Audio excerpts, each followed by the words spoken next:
समस्त को नमस्कार। कलिंग इतिहास आज पुणी गोटे नूतन अध्याय आपण समस्त को मो स्वागत जनावि। बहुत धन्यवाद आपण मैंने जोग देइचंती। आज विषयटा भी खूब सुंदर विषय एवं आज जी वक्ता डॉक्टर विश्वभारती मु आपको स्वागत जनावि। आज कार्यक्रम विषय हूँ कलिंग नौ वाणिज्य एवं से आमे जो सब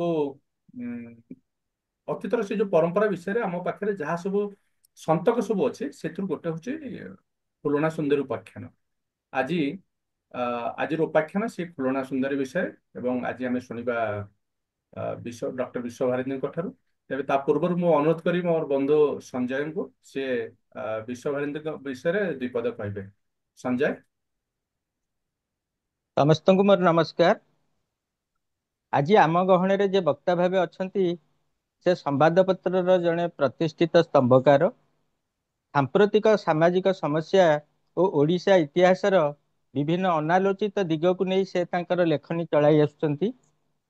ଦୃଢ଼ ସଂକଳ୍ପ ଏହି ଯେ ସମାଜରେ ଏକ ସକାରାତ୍ମକ ପରିବର୍ତ୍ତନ ଆଣିବା। ସେ ହେଉଛନ୍ତି ଡକ୍ଟର ବିଶ୍ୱଭାରତୀ ମହୋଦୟା।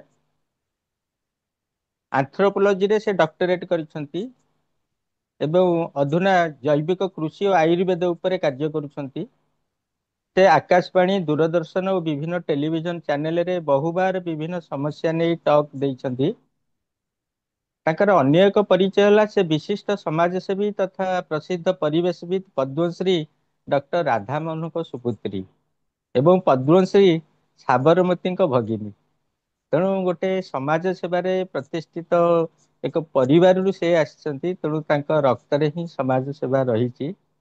ତେଣୁ ଯାହା ହଉ ଆଜି ଖୁସିର କଥା ସେ ଖୁଲଣା ସୁନ୍ଦରୀ, ଆମେ ଯୋଉ ଖୁଲଣା ସୁନ୍ଦରୀ ଓଷା କଥା ପଢିଛେ ସେଇ ଖୁଲଣା ସୁନ୍ଦରୀ ତାତ୍ପର୍ଯ୍ୟ ନେଇ କଣ ତାତ୍ପର୍ଯ୍ୟ ରହିଛି ତା ଉପରେ ଏକ ସୁନ୍ଦର ବକ୍ତବ୍ୟ ଉପସ୍ଥାପନ କରିବେ। ତେଣୁ ମୁଁ ଅନୁରୋଧ କରୁଛି ଡକ୍ଟର ବିଶ୍ୱଭାରତୀ ମ୍ୟାଡାମଙ୍କୁ ସେ ତାଙ୍କର ବକ୍ତବ୍ୟ ରଖିବେ। धन्यवाद सर। ମୁଁ ଯେତେବେଳେ ବହୁତ ଛୋଟ ପିଲା ହେଇଥିଲି ଗାଁରେ ଆମର ମଙ୍ଗଳା କୋଠିରେ ନିଶା ମଙ୍ଗଳବାର ଓଷା ହବାର ମୁଁ ଦେଖିଥିଲି। ସେତେବେଳେ ମହିଳା ମାନେ ଯୋଉ ମଙ୍ଗଳା କୋଠିରେ ନିଶା ମଙ୍ଗଳବାର ଓଷା କରୁଥିଲେ ସାରା ଦିନ ଉପବାସ ରହିବେ। ନିଶା ଗର୍ଜୁଥିବ ଯେତେବେଳେ ଅଧରାତିରେ ସେତେବେଳେ ସେମାନେ ଉପାସ ଭାଙ୍ଗିବେ, ସେଠି ପୂଜା କରିବେ। ଆମର ମଙ୍ଗଳାଙ୍କୁ, ମା ମଙ୍ଗଳାଙ୍କର ଉପାସନା କରିବେ ଆଉ ତାପରେ ସେମାନେ ଘରକୁ ଯିବେ। ତ ମୁଁ ସେତେବେଳେ ପଚାରିଥିଲି ଏଇ ପୂଜା କଣ ପାଇଁ କରନ୍ତି? ନା ପୁଅ ମାନଙ୍କ ମଙ୍ଗଳ ପାଇଁ ବୋଲି ସେ ପୂଜା କରନ୍ତି ବୋଲି ସେମାନେ କରନ୍ତି। ଆମର ସୌଭାଗ୍ୟ ସେ ଗ୍ରାମ୍ୟ ମହିଳା ମାନେ ତାଙ୍କ ଅଜାଣତରେ ଆମ ଇତିହାସକୁ ଆଜି ପର୍ଯ୍ୟନ୍ତ ଅତି ଯତ୍ନରେ ସାଇତିକି ରଖିଛନ୍ତି ଆମ ପାଇଁ। ଶିକ୍ଷିତ ମାନେ ଭୁଲି ଯାଇଛନ୍ତି, ଅଧିକାଂଶ ଶିକ୍ଷିତ ଜାଣନ୍ତି ନାହିଁ ଯେ ଏଇ କଥାଟି ଆଉ ଏବଂ ଏଇ ପୂଜା ବ୍ୟବସ୍ଥାଟି ଆମର ଓଡ଼ିଶାର କଳିଙ୍ଗର ନୌବାଣିଜ୍ୟ ସହିତ ସମ୍ପର୍କିତ। ମାନେ ଏଇ ଆମର ପୂଜାରେ ମଙ୍ଗଳା ଓଷାରେ ଏଇ ଖୁଲଣା ସୁନ୍ଦରୀ କଥା ଗାନ କରାଯାଏ ଏବଂ ସେଇ କଥାଟି ସମ୍ପୂର୍ଣ୍ଣ ଭାବରେ ଆମର କଳିଙ୍ଗର ନୌବାଣିଜ୍ୟ ବିଷୟରେ ଅନେକ ତଥ୍ୟ ପ୍ରଦାନ କରେ। କିନ୍ତୁ ଆମର ଅଧିକାଂଶ ଲୋକ ଜାଣନ୍ତି ନାହିଁ। ଆଉ ଆସ୍ତେ ଆସ୍ତେ ଯେହେତୁ ଗାଁ ମାନଙ୍କରେ ମଧ୍ୟ ଏଇ ଓଷା କରିବା ବନ୍ଦ ହେଇଯାଉଛି, ଲୋକ ମାନେ କମି ଯାଉଛି, ଲୋକମାନଙ୍କର ଆଗ୍ରହ କମି ଯାଉଛି। ଆଉ ମତେ ସେଟା କଷ୍ଟ ଲାଗୁଛି ଯେ ମାନେ ଆମ ମାନଙ୍କୁ କେତେ ଶୀଘ୍ର ତାକୁ ଅନ୍ୟମାନଙ୍କ ସହିତ ବାଣ୍ଟିବାକୁ ହବ, ତାକୁ ଲେଖି ରଖିବାକୁ ହବ। ତାହେଲେ ଭବିଷ୍ୟତର ପିଢି ଜାଣିପାରିବେ ଯେ ଆମର ନୌବାଣିଜ୍ୟର ବିଷୟରେ ଅନେକ ଗୁରୁତ୍ୱପୂର୍ଣ୍ଣ ତଥ୍ୟ। ଏଇ ଖୁଲଣା ସୁନ୍ଦରୀ କଥାଟି ଗୋଟେ କ୍ଷୁଦ୍ର କାବ୍ୟ। ଏଟାକୁ ଲେଖିଛନ୍ତି ଧୀବର ଭିକାରୀ। ଏଠି ସବୁ ଇଏରେ ଲେଖା ହେଇଛି ଯେ ଧୀବର ଭିକାରୀ ଭଣତି କରିଛନ୍ତି କବିତାଟିକୁ, ମାନେ କାବ୍ୟଟିକୁ। ସେଥିରେ 62ଟି ଛାନ୍ଦ ଅଛି, 62ଟି ଅଧ୍ୟାୟ ଏବଂ ସମ୍ପୂର୍ଣ୍ଣ ଇଏଟିରେ କାବ୍ୟଟିରେ ଫୁଲଣା ସୁନ୍ଦରୀ ନାମକ ଜଣେ ମହିଳାଙ୍କର କଥା ବର୍ଣ୍ଣନା କରିକି ସେଥିରେ ଆମର ନୌବାଣିଜ୍ୟର କଥା କୁହାଯାଇଛି। ନୌବାଣିଜ୍ୟ ଯେତେବେଳେ ଆମର ଚାଲିଥିଲା ସେଇ ସମୟର ଇତିହାସ ବିଷୟରେ କୁହାଯାଇଛି। ତ ଏଇଟା ଗୋଟେ ସମୟର କଥା, ଯୋଉ ସମୟରେ ଆମର ତ ଓଡିଶାରେ ତନ୍ତ୍ରର ସାଧନା, ତନ୍ତ୍ର ଉପାସନା ବହୁ ପ୍ରାଚୀନ, ବହୁ ପ୍ରାଚୀନ। ଯୋଉ ସମୟରେ ବିଷ୍ଣୁ ଉପାସନା ଆରମ୍ଭ ହେଲା ଓଡିଶାରେ, ସେଇ ସମୟରେ କଣ ହେଲା ନା ବିଷ୍ଣୁ ବା ଆମର ଜଗନ୍ନାଥଙ୍କର ପ୍ରସିଦ୍ଧି ବଢିଲା ଏବଂ ତନ୍ତ୍ରର ଗୁରୁତ୍ୱ କମିଗଲା। ଆମର ପୁରୀରୁ କୋଣାର୍କ ଅଞ୍ଚଳରେ, ଖୋର୍ଦ୍ଧା, ପୁରୀ, କୋଣାର୍କ ଏଇ ଅଞ୍ଚଳରେ ଅନେକ ଜାଗାରେ ତନ୍ତ୍ର ମଣ୍ଡପ ରହିଥିଲା। ବିରାଟ ବିରାଟ ତନ୍ତ୍ର ମଣ୍ଡପ ରହିଥିଲା, ଯୋଉଠିକି ଆମର ତନ୍ତ୍ର ସାଧନା କରାଯାଉଥିଲା। ଏବଂ ଅନେକ ମହିଳା, ଆମର ପ୍ରତି ଗାଁରେ ମହିଳା ମାନେ ତନ୍ତ୍ର ସାଧନା କରୁଥିଲେ। ମୁଁ ଜାଣିନି ସେଇ ସମୟ କେମିତି ଥିଲା, କାହିଁକି ଆଜିର ଆମେ ଚିନ୍ତା ବି କରିପାରୁନେ ଯେ ମହିଳା ମାନେ ତନ୍ତ୍ର ସାଧନା କରିବା କଥା, କିନ୍ତୁ ସେଇ ଯୁଗରେ ଯୋଗ ସାଧନା ଏବଂ ତନ୍ତ୍ର ସାଧନା ବିଶେଷ କରି ମହିଳା ମାନେ ହିଁ କରୁଥିଲେ। ଏବଂ ଆମର ସାଧବ ମାନେ ଯୋଉମାନେ ଯାଉଥିଲେ ବାଣିଜ୍ୟ ବ୍ୟବସାୟ କରିବା ପାଇଁ, ସେମାନେ ତାଙ୍କର ସାହାଯ୍ୟ ନେଉଥିଲେ। କାରଣ ବାଣିଜ୍ୟ କରିବାକୁ ଯିବା ଗୋଟେ ଅତ୍ୟନ୍ତ କଷ୍ଟକର କଥା ଥିଲା। ଅନେକ ବିପଦର ସମ୍ମୁଖୀନ ହବାକୁ ପଡୁଥିଲା, ଅନେକ ଆହ୍ୱାନ, ଅନେକ ଚ୍ୟାଲେଞ୍ଜର ସମ୍ମୁଖୀନ ହବାକୁ ପଡୁଥିଲା। ଯୋଉମାନେ ଯାଉଥିଲେ ଏବଂ ତାଙ୍କ ପରିବାରକୁ ଯୋଉ ଛାଡି ଯାଉଥିଲେ, ଯୋଉମାନେ ଘରେ ରହୁଥିଲେ, ସେମାନଙ୍କ ପାଇଁ ମଧ୍ୟ ଅନେକ ବିପଦ ଥିଲା। ତେଣୁ ସେମାନଙ୍କୁ ରକ୍ଷା କରିବା ପାଇଁ ବୋଲି ଏଇ ତନ୍ତ୍ରର ଦେବୀ ମାନଙ୍କୁ ସାଧବଙ୍କ ପରିବାର ମାନେ ଉପାସନା କରୁଥିଲେ। ସେଇ ପ୍ରସଙ୍ଗଟି ହଉଛି ଆମର ଖୁଲଣା ସୁନ୍ଦରୀ କଥା। ଧୀବର ଭିକାରୀ ବୋଲି ଯୋଉ କବି ଆମର ଲେଖିଛନ୍ତି କାବ୍ୟଟି, ସିଏ କାବ୍ୟର ସଭା ଶେଷ ଅଧ୍ୟାୟରେ ଲେଖିଛନ୍ତି ଯେ ତାଙ୍କର ଘର ହଉଛି ଆମର ଆଳି ଅଞ୍ଚଳରେ ତାଙ୍କର ଘର।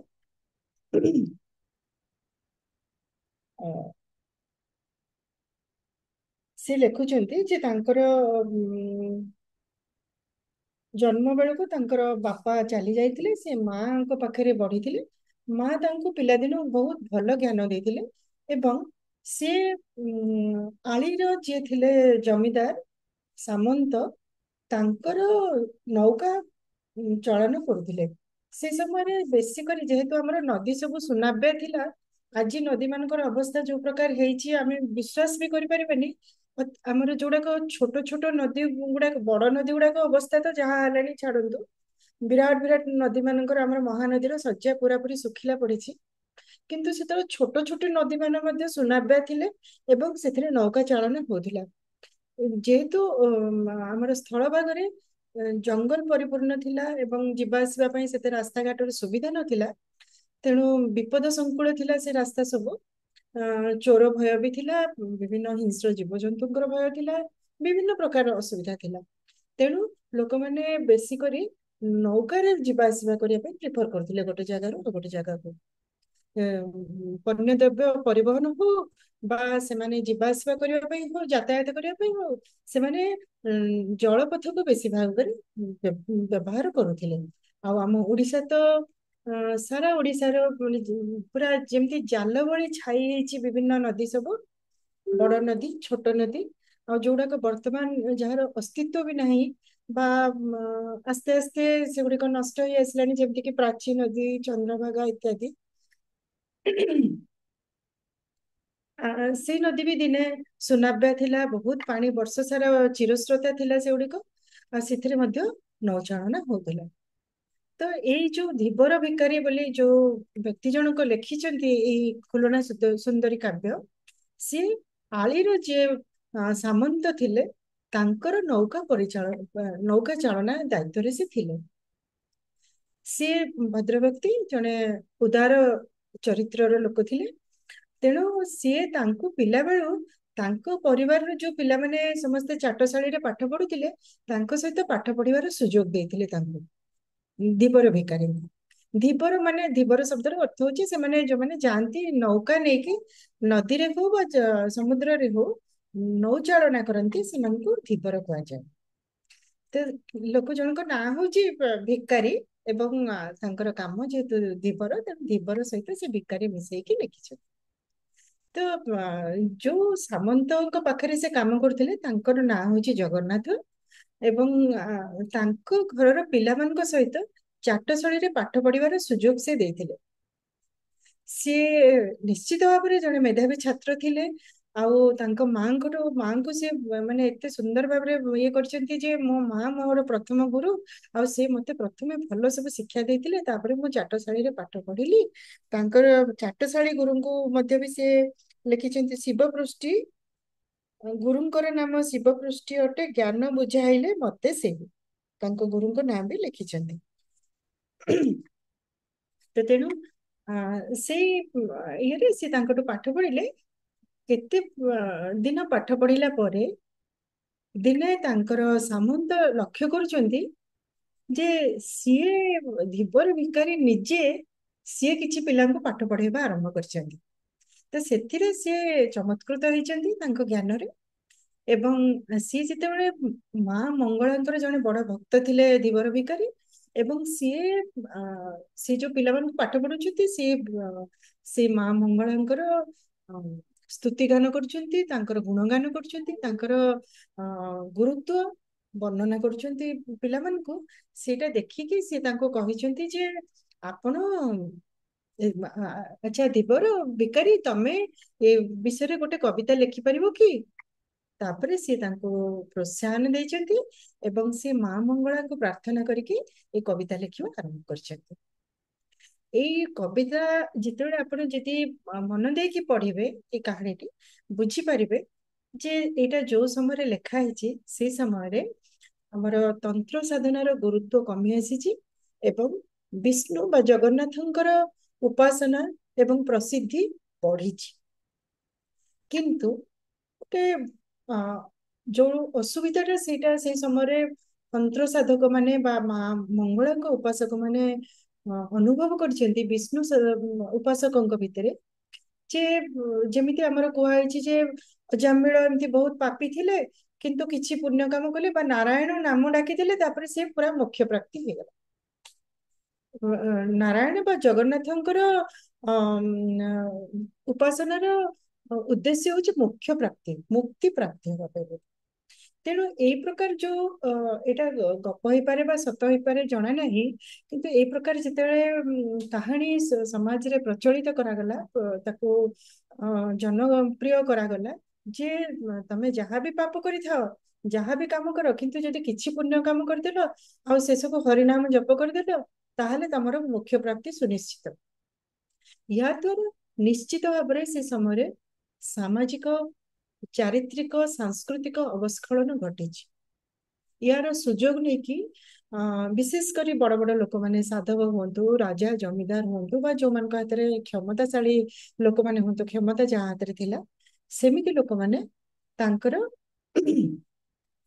ଅନେକ ଭୁଲ କାମ କରିକି ସେମାନେ ଭାବିଛନ୍ତି ଯେ ହଁ ଆମେ କିଛି ଗୋଟେ ମନ୍ଦିର ତୋଳେଇଦବୁ, ବା କିଛି ଗୋଟେ କାମ କରିଦେବୁ, ଭଲ କାମ କରିଦେବୁ, ଗାଁରେ ପୋଖରୀ ଖୋଳେଇଦବୁ, ତାହେଲେ ଆମେ ଯେତେ ଯାହା ପାପ କରିଥିବୁ ସେ ସବୁ ପାପ ଧୋଇ ହେଇଯିବ, ଏବଂ ନାରାୟଣ ଆମକୁ ମୁଖ୍ୟ ପ୍ରାପ୍ତି କରିବେ। ଏଇ ଯୋଉ ମନୋବୃତ୍ତିକୁ ସେଟା ଯେ ଆମର ଲେଖିଛନ୍ତି ଆମର ଲେଖକ, ସେଟା ତାଙ୍କୁ ନିଶ୍ଚିତ ଭାବରେ ବହୁତ କଷ୍ଟ ଦେଇଛି। ସେ ଭାବୁଛନ୍ତି ୟା ଦ୍ୱାରା କେତେ ମାନେ ଗୋଟେ ବଡ ସମାଜରେ କ୍ଷତି ଘଟିବ। ତେଣୁ ସେ ମା ମଙ୍ଗଳାଙ୍କ ଉପାସନାକୁ ପୁଣି ଆଉ ଥରେ ପ୍ରବର୍ତ୍ତନ କରିବା ପାଇଁ, ତନ୍ତ୍ର ସାଧନାର ଯୋଉ ଉପକାର ଗୁଡାକୁ ଜଣେଇବା ପାଇଁ ସମାଜକୁ এই କବିତା ରଚନା କରିଛନ୍ତି। এই ଉଦ୍ଦେଶ୍ୟ ଯଦି ଆମେ ବହିଟିକୁ ଭଲ ଭାବରେ ପଢିବା ତାହେଲେ ବୁଝିପାରିବା। କବିତାଟିର ରଚନାର ଉଦ୍ଦେଶ୍ୟ ହଉଛି ଏଇଆ। କିନ୍ତୁ ସିଏ ତାଙ୍କର ଉଦ୍ଦେଶ୍ୟ ଯାହା ହେଇଥାଉ ନା କାହିଁକି, ତା ଭିତରେ ସିଏ ତାଙ୍କର ଜାଣତରେ ହଉ ବା ଅଜାଣତରେ ହଉ ଅନେକ ଆମର ତଥ୍ୟ, ନୌବାଣିଜ୍ୟ ସମ୍ବନ୍ଧୀୟ ତଥ୍ୟ ଏଇ କାବ୍ୟଟିରେ ସିଏ ବର୍ଣ୍ଣନା କରିଛନ୍ତି, ଯାହା ଆମ ପାଇଁ ବହୁତ ଗୁରୁତ୍ୱପୂର୍ଣ୍ଣ ଏବଂ ବହୁତ ମୂଲ୍ୟବାନ ଆମମାନଙ୍କ ପାଇଁ। ଏଥିରେ ସେ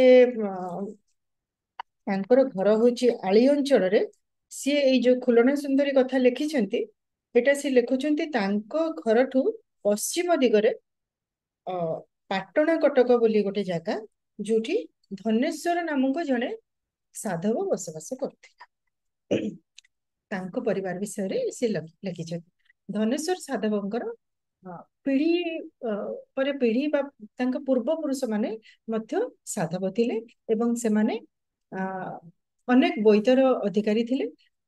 ପ୍ରଥମ ଅଧ୍ୟାୟରୁ ହିଁ ସେ ତାଙ୍କର ଘର ଆଉ କେତେ ସବୁ ସେମାନେ ଆଡମ୍ବର ପୂର୍ଣ୍ଣ ଜୀବନ ଯାପନ କରୁଥିଲେ ସେ ବିଷୟରେ ସେ ଲେଖିଛନ୍ତି ଯେ ତାଙ୍କର କୁବେର ପ୍ରାୟ ଧନପତି କହି ନୁହେଁ ସଂସାର, ଦାସୀ ପରିବାରୀ କେତେ ବା ତାହା କେ କହିପାରି, 4 ଯୋଜନର ଉଆସ ଗୋଟେ ଅଟେ ତାହାରି, ନବ ତାଳ ଗଛ ପ୍ରମାଣେ ପାଚେରୀ ତାର ଅଟେ, ପୋଷିଲାର ମାର୍ଜାରୀ ମାନେ ହଉଛନ୍ତି ବିଲେଇ, ଶୋଇଥାନ୍ତି ଖଟେ, କି କହିବି ତାଙ୍କ ଭାଗ୍ୟ ମୁଁ ଏ ମାତାଙ୍କ ପ୍ରସନ୍ନେ, ପାଟ ପିତାମ୍ବରୀ ପିନ୍ଧନ୍ତି ତାଙ୍କ ପୋଇଲି ମାନେ।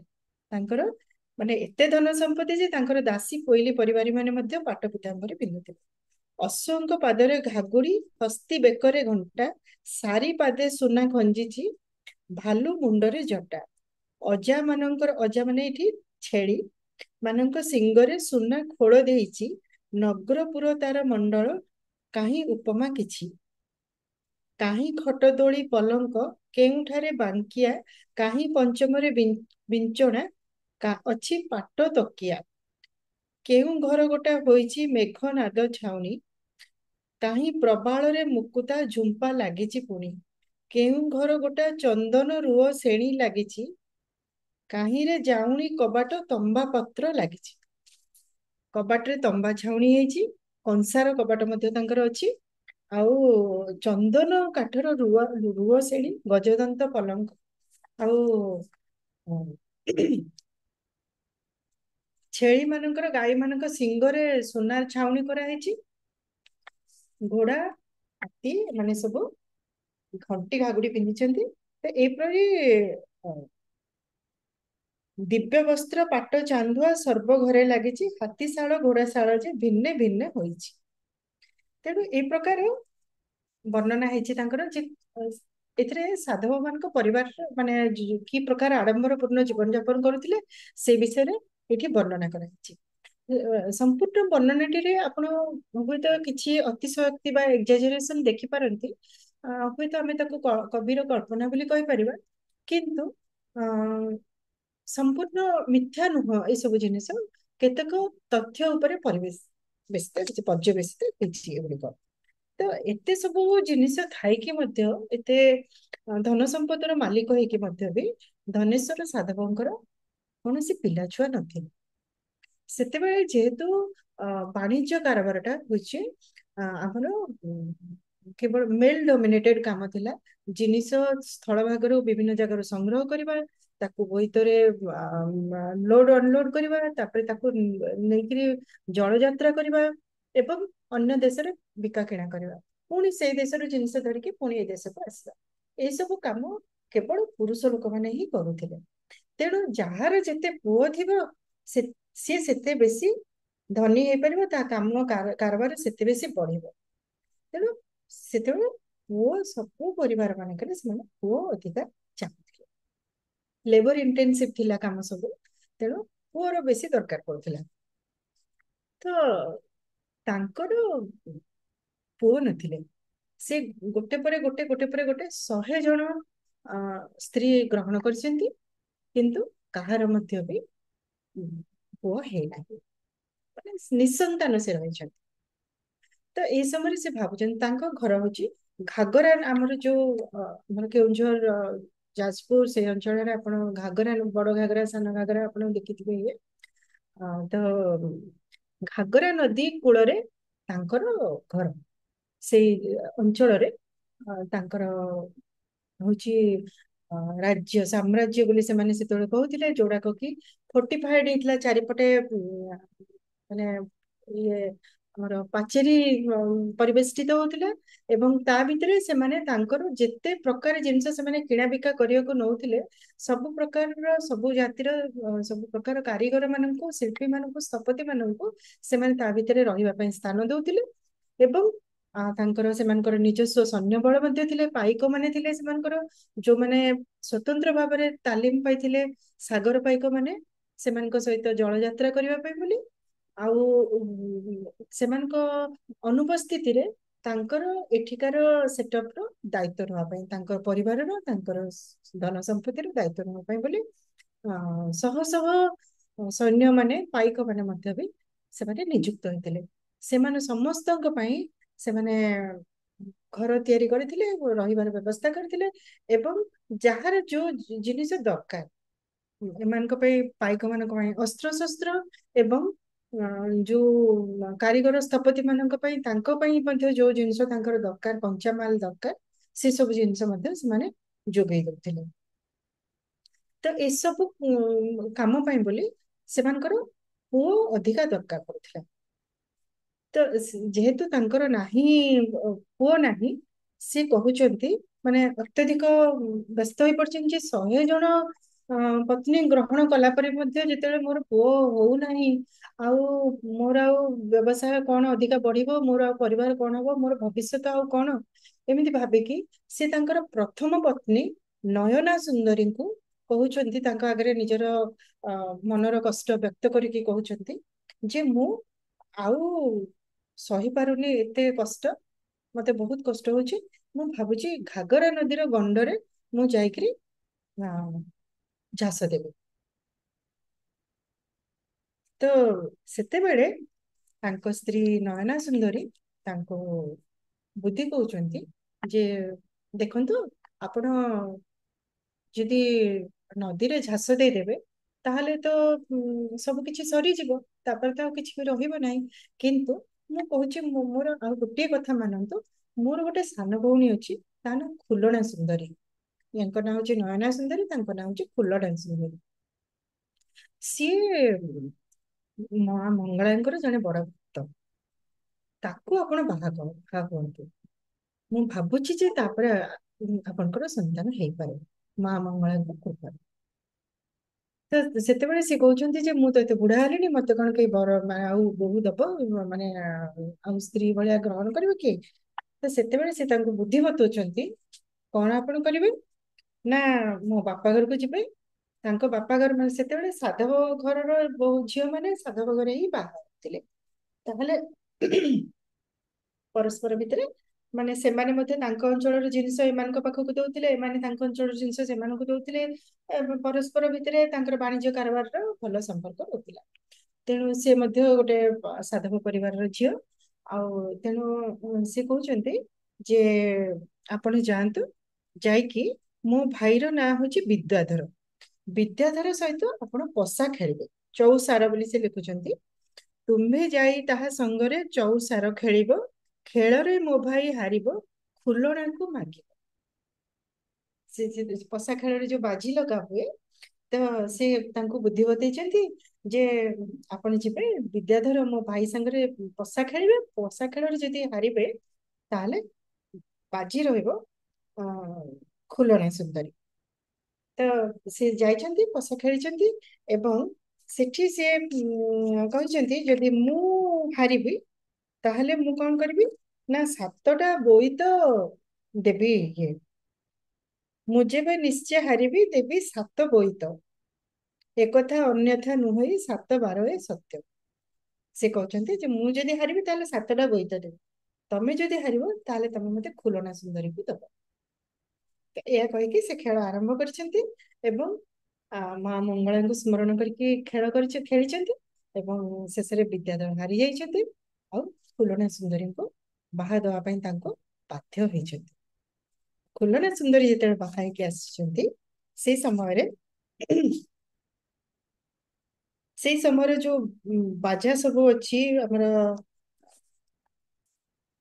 ସେଇଟା ସେ ଲେଖିଛନ୍ତି ଢୋଲ, ଦମା, ଟମକ, ବିତପନ ଇତ୍ୟାଦି ବାଦ୍ୟଯନ୍ତ୍ର ବାଜୁଛି, ନଟକାରୀ ମାନେ ନୃତ୍ୟ କରୁଛନ୍ତି। ଆଉ କଣ ଗହଣା ସେ ସମୟର କନ୍ୟା ମାନେ ପିନ୍ଧୁଥିଲେ ସେ କଥା ସେ ଲେଖିଛନ୍ତି, କରରେ କଙ୍କଣ, ମୁଦି, ଆଙ୍ଗୁଠିରେ ମୁଦି, କର୍ଣ୍ଣରେ କାପ, କଣ୍ଠରେ ଦୋସରି, ସେଥିରେ ସ୍ୱର୍ଣ୍ଣ ପଦକ ଲାଗିଛି, କଟିରେ କିଙ୍କିଣୀ, ତା ସହିତ ପାଦରେ ନୂପୁର, ଏପରି ଗହଣା ସେ ସବୁ ପିନ୍ଧିଛନ୍ତି। ଆମେ ଏଥିରୁ ସେ ସମୟର ମହିଳା ମାନେ କି ପ୍ରକାର ପାରମ୍ପରିକ ଗହଣା ପିନ୍ଧୁଥିଲେ ଏଥିରୁ ମଧ୍ୟ ଆମେ ତାର ଅ, ପାଉ।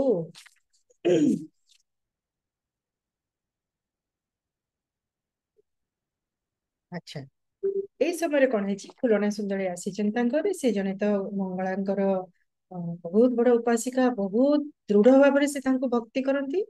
ଆଉ ସେ ତାଙ୍କର ପୂଜା ଉପାସନା ଜାରି ରଖିଛନ୍ତି। ତା ସହିତ ଧନେଶ୍ୱର ସାଧବଙ୍କ ସହିତ ପ୍ରେମ ପ୍ରେମ ଭାବରେ ସମୟ କଟେଇଛନ୍ତି।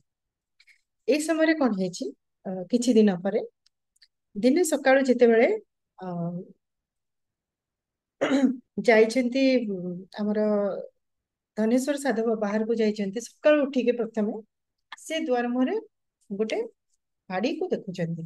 ଏଇଟା ମୁଁ କୌଣସି ଜାତିକୁ ଛୋଟ ବଡ କରିକି କହୁନାହିଁ, ଆମର ଲେଖାରେ ଯାହା ହେଇଛି ବା ସେଇ ସମୟର ତତ୍କାଳୀନ ସମାଜର ବ୍ୟବସ୍ଥା ସେଇଆ ଥିଲା ଯେ ସକାଳୁ ଉଠିକି ହାଡିର ମୁହଁ ଚାହିଁଲେ ଅଶୁଭ ହବ ବୋଲି। ସିଏ ଯେତେବେଳେ ଏ କଥା କହୁଛନ୍ତି, ହାଡି ମାନେ ଇଏ ହଉଛନ୍ତି, ସେତେବେଳେ ସେମାନଙ୍କୁ ରାଜା କୁହାଯାଉଥିଲା, ସେଇ ଅଞ୍ଚଳର ସେ ରାଜା ଥିଲେ। ଜଣେ ଗୋଟେ ଗୋଟେ ସାଧବ ଯେତେବେଳେ ତାଙ୍କ ନିଜସ୍ୱ ଗାଁ ବା ସହର ଗଢୁଥିଲେ, ନଗର ଗଢୁଥିଲେ, ସେ ତାକୁ ଚାରିପଟୁ ବାଡ ବୁଲେଇକି ତା ଭିତରେ ତାଙ୍କ ଲୋକ ରହୁଥିଲେ, ସେମାନେ ତାଙ୍କର ପ୍ରଜା ହଉଥିଲେ, ସେମାନେ ତାଙ୍କୁ ରାଜା ବୋଲି ମାନୁଥିଲେ ଏବଂ ରାଜା ରାଣୀ ବୋଲି ତାଙ୍କୁ ମାନୁଥିଲେ, ଏମାନେ ତାଙ୍କୁ ପ୍ରଜା ବୋଲି ମାନୁଥିଲେ। ତ ଇଏ ଯେତେବେଳେ କହୁଛନ୍ତି ସକାଳୁ ଉଠିକି ମୁଁ ଆଜି ହାଡିର ମୁହଁ ଚାହିଁଲିନି, କଣ ମୋର ଅସୁବିଧା ହବ, ସେତେବେଳେ ସିଏ ହାଡି କହୁଛି ରାଜାଙ୍କୁ ଯେ ତମେ କଣ ମତେ କହୁଛ ମୋ ମୁହଁ ଚାହିଁଲେ ତମର ଇଏ ବୋଲି? ମୋର ତ ଆଜି ସକାଳୁ କଣ ଭାଗ୍ୟ ଥିଲା, ତମ ଭଳିଆ ଅପୁତ୍ରିକର ମୁହଁ ମୁଁ ଦେଖିଲି। ମୋ ମାନେ କଣ ମୋର ଅଛି ଦୁର୍ଦ୍ଦଶା କେଜାଣି। ସିଏ ଏତେ ଜୋର କରି ତାଙ୍କୁ କହିଦେବାର ଦୁଃସାହସ କଲେ। ଅର୍ଥାତ୍ ସେଇ ସମୟରେ ମାନେ ଏଥିରୁ ଆପଣ ଏଇ ପଦରୁ ବୁଝିପାରିବେ ଯେ ପୁଅଟା କେତେ ଡେସ୍ପରେଟ ଥିଲେ ସେତେବେଳେ ଲୋକମାନେ ଗୋଟେ ପୁଅ ପାଇବେ। ଆଉ 100 ପତ୍ନୀ ଗ୍ରହଣ କଲା ପରେ 101 ପତ୍ନୀ ପରେ ମଧ୍ୟ ବି ତାଙ୍କର ଯେତେବେଳେ ସନ୍ତାନ ହେଇନି, ସେତେବେଳେ ଗୋଟେ ମାନେ ତାଙ୍କ ପ୍ରଜା ଅତି ତଳସ୍ତରର ଜଣେ ପ୍ରଜା ମଧ୍ୟ ତାଙ୍କୁ ମୁହଁରେ ଏ କଥା କହିଦେବା ପାଇଁ ଦୁଃସାହସ କରିପାରୁଛନ୍ତି। ଏଇଟା ତାଙ୍କୁ ଏତେ ଖରାପ ଲାଗିଛି ଯେ ସେ ସେଟା କହୁଛନ୍ତି ମୁଁ ଆଉ ଏ ଦେଶରେ ରହିବି ନାହିଁ। ଯେତେବେଳେ ମତେ ଏଇ ପ୍ରକାର ନିନ୍ଦା ଅପମାନ ସହିବାକୁ ପଡୁଛି, ମୁଁ ଆଉ ଏ ଦେଶରେ ରହିବିନି, ମୁଁ ଏ ଦେଶ ଛାଡିକି ଚାଲିଯିବି। ସେତେବେଳେ ଖୁଲଣା ସୁନ୍ଦରୀ ତାଙ୍କୁ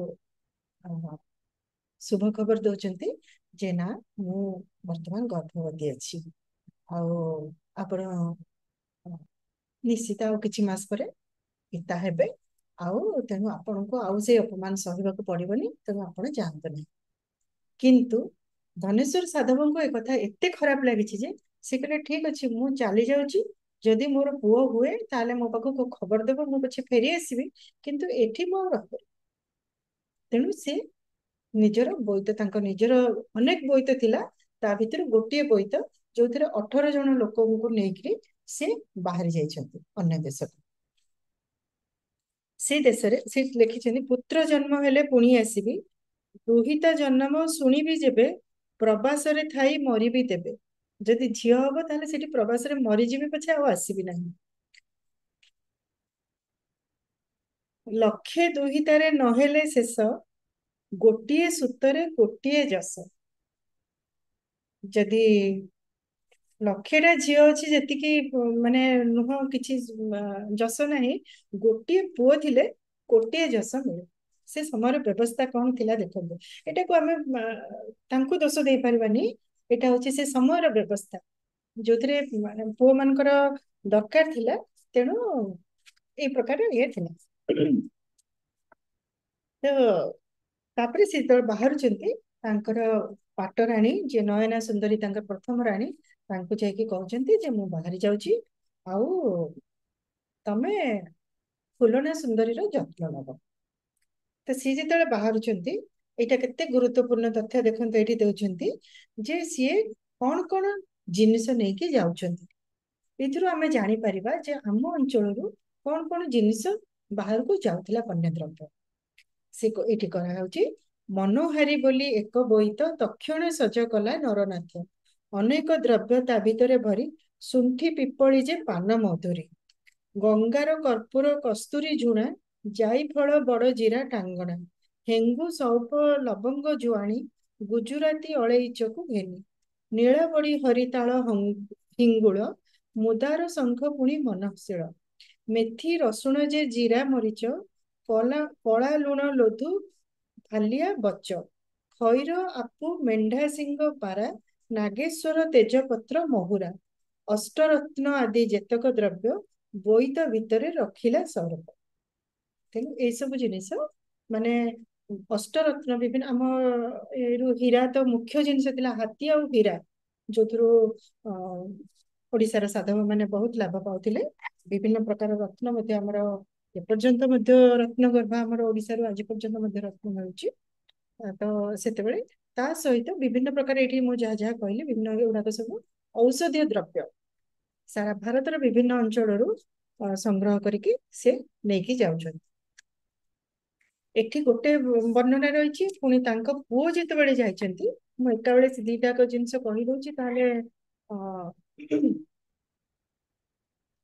ସୁବିଧା ହବ। ତାଙ୍କ ପୁଅ ଶ୍ରୀଧର ଯେତେବେଳେ ଯାଇଛି, ସେତେବେଳେ ସେ କଣ ନେଇଛି ନା ଟଙ୍କା ଲୁଗା ଧାନ କଉଡି ଅଷ୍ଟରତନ ସାର ଟାଙ୍ଗଣା ହିଙ୍ଗୁ ମରିଚ ଯେ କଳା ଜିରା ମରିଚ ଗଞ୍ଜେଇ କର୍ପୂର କସ୍ତୁରୀ ମେଥି ରସୁଣ ବଚ ଅଳେଇଚ ତେଜପତ୍ର ନାଗେଶ୍ୱରକୁ ଘେନି ଶୁଣ୍ଠି ପିପଳି ହରିତାଳ ନୀଳବଣୀ ଫୁଲ। ପାନ ମଧୁରୀ ଯେ ଧନିଆ କଳା ଜିରା ସହିତେ ଚିରେଇତା ଯାଇ ଫଳ ସେ ଯାଇ ପତ୍ର ସେ ଯାଇ ଫଳ ସହିତେ। ଜାଇତ୍ରୀ ଯୋଉଟା ଆମେ କହୁଛେ ଯାଇ ପତ୍ର ଏବଂ ଯାଇ ଫଳ ସେ ଯେତେ। ଅଫିମ ସହିତେ ମହୁରା ମନଶୀଳ ହିଙ୍ଗୁଳ ଗୁଡତ୍ୱକ ଆଦି ଭାଲିଆ ପୁଣି ସେ ମହାକାଳ। ଏଇ ପ୍ରକାର ବିଭିନ୍ନ ଜିନିଷ ଆମର ଆମ ଅଞ୍ଚଳରୁ ଯାଉଥିଲା। ତ ସେ ଯେତେବେଳେ ଏସବୁ ନେଇକି ଯାଇଛନ୍ତି, ଭଉଣୀକୁ କହିଛନ୍ତି ଯେ ବଡ ସ୍ତ୍ରୀକୁ କହିଛନ୍ତି, ତାଙ୍କର ପ୍ରଥମ ସ୍ତ୍ରୀଙ୍କୁ, ତାଙ୍କର ଶେଷ ସ୍ତ୍ରୀ ଖୁଲଣା ସୁନ୍ଦରୀ, ତମର ତ ନିଜ ଭଉଣୀ, ତମେ ତାର ଯତ୍ନ ନବ, ଆଉ ମତେ ତମେ ଯେମିତି ଭଲ ପାଉଥିଲ ତାକୁ ସେମିତି ଭଲ ପାଇବ, ତାର ଯତ୍ନ ନବ କହିକି ସେ ବାହାରି ଯାଇଛନ୍ତି। ଆଚ୍ଛା, ତାପରେ ଆରମ୍ଭ ହେଇଛି କଣ ନା, ଯେତେବେଳେ ଦେଖନ୍ତୁ ଦି ଭଉଣୀ ସେମାନେ, ଆଉ ନୟନା ସୁନ୍ଦରୀ ନିଜେ ଧନେଶ୍ୱର ସାଧବଙ୍କୁ ପ୍ରପୋଜାଲ ଦେଇଥିଲେ ଯେ ତମେ ଆଉ ଗୋଟେ ମୋ ଭଉଣୀକୁ ହିଁ ଆପଣ ବାହା ହୁଅନ୍ତୁ, ତାହେଲେ ତାର ହୁଏତ ଛୁଆ ହେଇପାରେ, କାରଣ ସେ ମା ମଙ୍ଗଳାଙ୍କର ଜଣେ ବଡ ଭକ୍ତ। ସେ ନିଜେ କରିଥିଲେ, କିନ୍ତୁ ଯେତେବେଳେ ସାଧବ ବାହାରକୁ ପଳେଇଛନ୍ତି ସେ ସମୟରେ ତାଙ୍କର ମନୋବୃତ୍ତି କେମିତି ପରିବର୍ତ୍ତନ ହେଇଛନ୍ତି। ସେ ମନେ ମନେ ଭାବୁଛନ୍ତି ଯଦି ୟାର ଛୁଆ ହେଇଯାଏ ତାହେଲେ ୟାକୁ ହିଁ ସେ ଭଲ ପାଇବେ ଫେରି ଆସିଲା ପରେ ସାଧବ, ଏବଂ ସବୁ ଧନ ରତ୍ନ ସବୁ ସବୁ ଦେବେ, ତାକୁ ଏକଦମ ମହାରାଣୀ କରିକି ରଖିବେ, ଏବଂ ମତେ ମୁଁ ଯୋଉ ବର୍ତ୍ତମାନ ପାଟରାଣୀ ହେଇଛି ମୋର ପୁରା ଗୁରୁତ୍ୱ କମିଯିବ, ମୁଁ ଦାସୀ ହେଇଯିବି। ତେଣୁ ସେ ଚେଷ୍ଟା କରିଛନ୍ତି ସେ ତାଙ୍କ ଭଉଣୀକୁ କୌଣସି ପ୍ରକାର ମାରିଦେବା ପାଇଁ। ସେଥିପାଇଁ ସେ କେତେ ପ୍ରକାରର ମାନେ ଭଉଣୀକୁ ତା ସହିତ ତାଙ୍କ ଛୁଆକୁ ମାରିଦେବା ପାଇଁ ସେ ଚେଷ୍ଟା କରିଛନ୍ତି। ତାର ସବୁ ବର୍ଣ୍ଣନା ରହିଛି, କେମିତି ସେ କଣ କରୁଛନ୍ତି ନା ଖୁଲଣା ସୁନ୍ଦରୀକୁ 80 ପଉଟି ଧାନ ରହିଲା ଭଳିଆ ଗୋଟେ ହାଣ୍ଡି, ସେଟା ଲେଖା ହେଇଛି ଯେ 5ଟା ବଖରା ଘର ସାଇଜର। ଏଇଟା ହୁଏତ ଅତି ଶକ୍ତି ହେଇଥାଇପାରେ ଯେ ଏଡେ ବଡ ହାଣ୍ଡି କିଏ ତିଆରି କରିବ, ବା ସେଥିରେ କେମିତି ଜଣେ ପାଣି ଆଣିବ, ହୁଏତ ଗୋଟେ ବିରାଟ ବଡ ହାଣ୍ଡି ହେଇଥାଇପାରେ, କିନ୍ତୁ ଗୋଟେ ଗର୍ଭବତୀ ମହିଳାକୁ ସେ ସେଇଟାକୁ ଦେଇଛନ୍ତି, ଯା ତୁ ସବୁଦିନ ଏଥିରେ ପାଣି ଆଣିବୁ। ତାପରେ ଲୁହାର ଢିଙ୍କିରେ ଧାନ କୁଟିବ। 80 ମହଣ ଲୁହାର ଢିଙ୍କିରେ ଧାନ କୁଟିବାକୁ ତାଙ୍କୁ କହିଛନ୍ତି। ତାପରେ ତାଙ୍କର ସବୁ ଗହଣା ଗାଣ୍ଠି, ତାଙ୍କର ଭଲ ଲୁଗାପଟା ସବୁ ବାହାର କରିକି ନେଇଯାଇଛନ୍ତି। ତାଙ୍କୁ ଅତି ଖରାପ ଅବସ୍ଥାରେ ରଖିଛନ୍ତି। ଆଉ ଯେମିତି ତପୋଇକୁ ତାଙ୍କ ଭାଉଜ ଛେଳି ଚରେଇବାକୁ ପଠେଇଥିଲେ, ସେମିତି ସେ ତାଙ୍କ ଭଉଣୀକୁ ଛେଳି ଚରେଇବାକୁ ଜଙ୍ଗଲକୁ ପଠଉଛନ୍ତି। ତା ବଦଳରେ ଖାଇବାକୁ କଣ ଦଉଛନ୍ତି? ଛେଳି ଗୁହାଳରେ ସେ ରହିବେ, ଆଉ ତାଙ୍କର ରାଜମହଲରେ ରହିବାର, ଉଆସରେ ରହିବାର ଇଏ ନାହିଁ। ତେଣୁ ଛେଳି ଗୁହାଳରେ ତାଙ୍କୁ ରହିବାକୁ ଦେଲେ।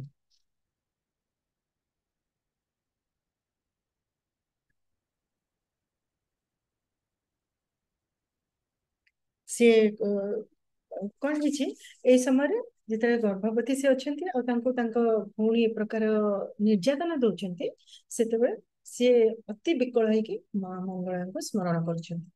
ଆଉ ଯେହେତୁ ସେ ଉଁ, ଏତେ ମାନେ ନିରୁତା ଭକ୍ତି ଥିଲା ତାଙ୍କର, ଆଉ ଏକଦମ ପୂର୍ଣ୍ଣ ସମର୍ପଣ ଭାବ ଥିଲା ତାଙ୍କ ପାଖରେ, ମା ମଙ୍ଗଳାଙ୍କ ପାଖରେ, ତେଣୁ ମା ମଙ୍ଗଳା ତାଙ୍କୁ ପ୍ରତି ପଦକ୍ଷେପରେ ସାହାଯ୍ୟ କରିଛନ୍ତି। ସେ ଯେତେବେଳେ ପାଣି ଆଣିବାକୁ ଯାଇଛନ୍ତି ହାଣ୍ଡି ନେଇକି, ସେ ମା ମଙ୍ଗଳାଙ୍କୁ ଡାକିଛନ୍ତି, ମା ତମେ ମତେ ରକ୍ଷା କର, ମୋ ଛୁଆକୁ ରକ୍ଷା କର, ଏଇ ହାଣ୍ଡିରେ ମୁଁ କେମିତି ପାଣି ଆଣିବି କହିବ। ତ ସେ ମା ମଙ୍ଗଳା ତାଙ୍କୁ ସାହାଯ୍ୟ କରିଛନ୍ତି ପାଣି ଆଣିବାରେ, ଢିଙ୍କି କୁଟିବାରେ, ଆଉ ଛେଳି ଗୁଡ଼ିକୁ ଇଏରେ ଫେରେଇ ଆଣିବାରେ, ଭଲ ଭାବରେ ଫେରେଇ ଆଣିବାରେ, ଏସବୁରେ ସେ ସାହାଯ୍ୟ କରିଛନ୍ତି। ତାଙ୍କର ଗର୍ଭ ରକ୍ଷା କରିଛନ୍ତି, କୌଣସି ପରିସ୍ଥିତିରେ ଯେମିତି ଛୁଆଟିର କୌଣସି ଅସୁବିଧା ନ ହୁଏ ତାର ସେ ବ୍ୟବସ୍ଥା କରିଛନ୍ତି। ତ ଏସବୁ ସତ୍ତ୍ୱେ ମଧ୍ୟ ବି ସେ କହିଛନ୍ତି ତାଙ୍କ ଭଉଣୀ କେତେ ତାଙ୍କୁ ହଇରାଣ କରିଛନ୍ତି, ଯେ ଯଦି ମୁଁ ଯାହା ଯାହା କାମ କରୁଛି ସେ ଯଦି ଟିକେ ବି ଅସୁବିଧା ହୁଏ, ତାହେଲେ ଆ ନୟନା ବୋଲଇ ନିଶ୍ଚୟ ତତେ ମାରିବହିଁ, ଚିରିବି ଗର୍ଭ ତୋହର ବାଳକ କାଢି, ନ ରଖିବି ଏ ରାଜ୍ୟ ଘଉଡାଇ ଦେବି ଦୂରେ, ନହିଲେ ମୁଁ ପକାଇବି ତୋ ମୁଣ୍ଡ ମୋଡି, ଢିଙ୍କିରେ ପୁରାଇ କୁଟିବି, ଶିଳରେ ପକାଇ ତୁଳା ପ୍ରାୟ ବାଟିବି। ଚିନ୍ତା କରନ୍ତୁ କି ପ୍ରକାରର ମନୋବୃତ୍ତି ସେ କହିଛନ୍ତି, ଭଉଣୀ ତାକୁ କି ପ୍ରକାର ନିର୍ଯାତନା ଦଉଛି। ଏଇ ପ୍ରକାର ଯେତେବେଳେ ସାଧବ ମାନେ ବାହାରକୁ ଯାଉଥିଲେ, ସେତେବେଳେ ତାଙ୍କ ପରିବାରର ଯୋଉ କ୍ଷମତାଶୀଳ ମହିଳା ମାନେ ଅନ୍ୟ ମହିଳା ମାନଙ୍କ ଉପରେ ଏ ପ୍ରକାର ଅକଥନୀୟ ଅତ୍ୟାଚାର କରୁଥିଲେ। ଏଇଟା ହଉଛି ତାର ପ୍ରମାଣ।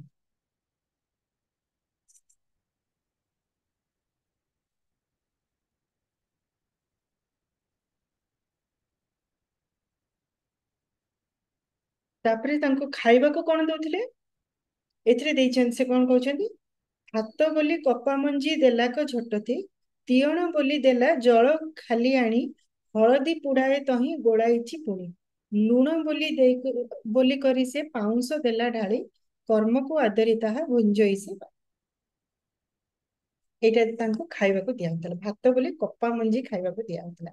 ଏଥିରୁ ଆମେ ଟ୍ରେସ୍ କରିପାରିବା ଯେ ସେ ଅଞ୍ଚଳରେ କପା ଚାଷ ହଉଥିଲା, ଆମ ଅଞ୍ଚଳରେ କପା ଚାଷ ହଉଥିଲା ଏବଂ ଲୁଗା ବୁଣା ହଉଥିଲା ପ୍ରଚୁର ପରିମାଣରେ, ଯୋଉଥିରେ କି କପା ମଞ୍ଜି ସେ ତାଙ୍କୁ ଖାଇବାକୁ ଦେଇଛନ୍ତି।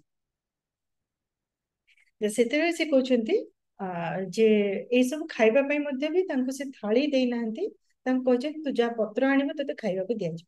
ଦିନ ସାରା ସେ ଛେଳି ଚରେଇକିରି ଭୋକ ଉପାସରେ ଯେତେବେଳେ ଫେରିଛନ୍ତି, ସନ୍ଧ୍ୟାରେ ସେ ଯାଇଛନ୍ତି ଯୋଉ ଗୋଟେ ତେଲି ଘରକୁ। ଏଥିରେ ବହୁତ ଜାତିର ବର୍ଣ୍ଣନା ରହିଛି, ବିଭିନ୍ନ କାମ କରୁଥିବା ଲୋକମାନଙ୍କର।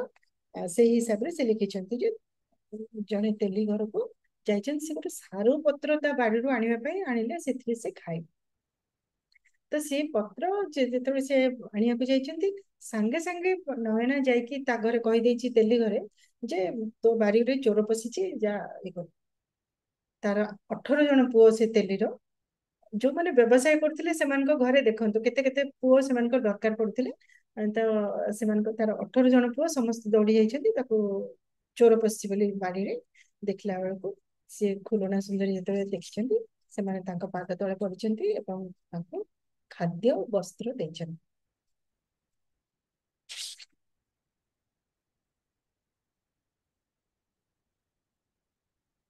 ସେତେବେଳେ ସେ କହିଛନ୍ତି, ଯେତେବେଳେ ଏମିତି ଅସୁବିଧା ଅବସ୍ଥାରେ ପଡିକି ଯେତେବେଳେ ମା ମଙ୍ଗଳାଙ୍କୁ ସ୍ମରଣ କରିଛନ୍ତି, ଯେ ମା ବାରମ୍ବାର ସେ କହୁଛନ୍ତି ଯେ ଯଦି ମୋର ଛୁଆଟି ଭଲ ଭାବରେ ଜନ୍ମ ହେଇଯାଏ ଏବଂ କୌଣସି ତାର ଅସୁବିଧା ନ ହୁଏ, ତାହେଲେ ମୁଁ ଆଶ୍ୱିନ ମାସରେ, ମାନେ ସେଇ ମାସରେ ସେ ଛୁଆଟି ଜନ୍ମ ହେଇଛି, ତ ସେଇ ମାସରେ ମୁଁ ନିଶା ମଙ୍ଗଳବାର ଓଷା କରିବି। ମାନେ ଅଧରାତିରେ ସେତେବେଳେ ତନ୍ତ୍ର ସାଧନା ହଉଥିଲା। ଦେବୀ ମାନେ ତନ୍ତ୍ର ସାଧନା କରୁଥିଲେ। ତେଣୁ ଏଇ ନିଶା ମଙ୍ଗଳବାର ଓଷାଟା ବର୍ତ୍ତମାନ ପର୍ଯ୍ୟନ୍ତ ଅପଭ୍ରଂଶ ହେଇକି ଆସିକି ସେ ଯୋଉ କାଳିସୀ ନାଚ କରିବା, ଉକୁଡା ପୂଜା କରିବା ଏସବୁରେ ସୀମିତ ହେଇଯାଇଛି। କିନ୍ତୁ ସେଟା ବହୁ ବର୍ଷ ପୂର୍ବରୁ ସେଇ ସମୟରେ ରାତିରେ ତନ୍ତ୍ର ସାଧନା ହଉଥିଲା ଏବଂ ସେଥିରେ ଛୁଆ ମାନଙ୍କର ମଙ୍ଗଳ ପାଇଁ ବୋଲି ମା ମାନେ ତନ୍ତ୍ରର ପ୍ରୟୋଗ କରୁଥିଲେ। ତାପରେ କଣ ହେଇଛି ନା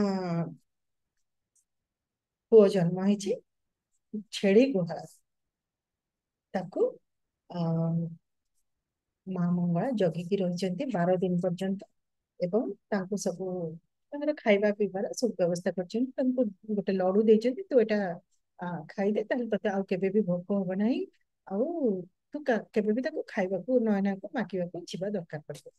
ଏମିତି ତାକୁ ବିଭିନ୍ନ ସମୟରେ ସାହାଯ୍ୟ କରିଛନ୍ତି ଏବଂ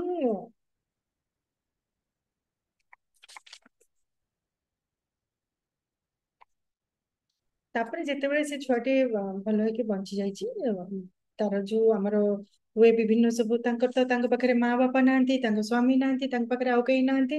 ତେଣୁ ମଙ୍ଗଳା ମା ହିଁ ସେ ଛୁଆଟିର ପଞ୍ଚୁଆତି, ଷଷ୍ଠୀ ଘର ଆଉ 12 ରାତ୍ରି ଯୋଉ 12 ଦିନର ପୂଜା ହୁଏ ସେ ସବୁ ତାର ପୂଜା ପାଠ କରିଛନ୍ତି, କରିକି ତାକୁ ଆଶୀର୍ବାଦ କରିକିରି ସେ ତାକୁ କହିଛନ୍ତି ଯେ 18 ବର୍ଷ ଆଜିଠୁ 18 ବର୍ଷ ପରେ ଏଇ ପୁଅ ଯାଇକି ତୋ ସ୍ୱାମୀକୁ ଧରିକି ଆସିବ। ତ ଯେତେବେଳେ ମଙ୍ଗଳା ମା ଯାଇଛନ୍ତି ସେତେବେଳେ ତାପରେ ନୟନା ସେ ଛୁଆକୁ ମାରିବା ପାଇଁ ଚେଷ୍ଟା କରିଛି। କେମିତି ତା ପାଟିରେ ତେଲ, ଲୁଣ, ଲଙ୍କା ଏସବୁ ପୁରେଇ ଦେଇଛି। ସେ ଛୁଆଟି ସେ ସବୁ ଖାଇକି ଯେ ମରିଯାଇଛି, ଯେତେବେଳେ ସେ ଖୁଲଣା ଗାଧେଇବାକୁ ଯାଇଛି ସେ ସମୟରେ ଏଇଟା କରିଛି ସେ।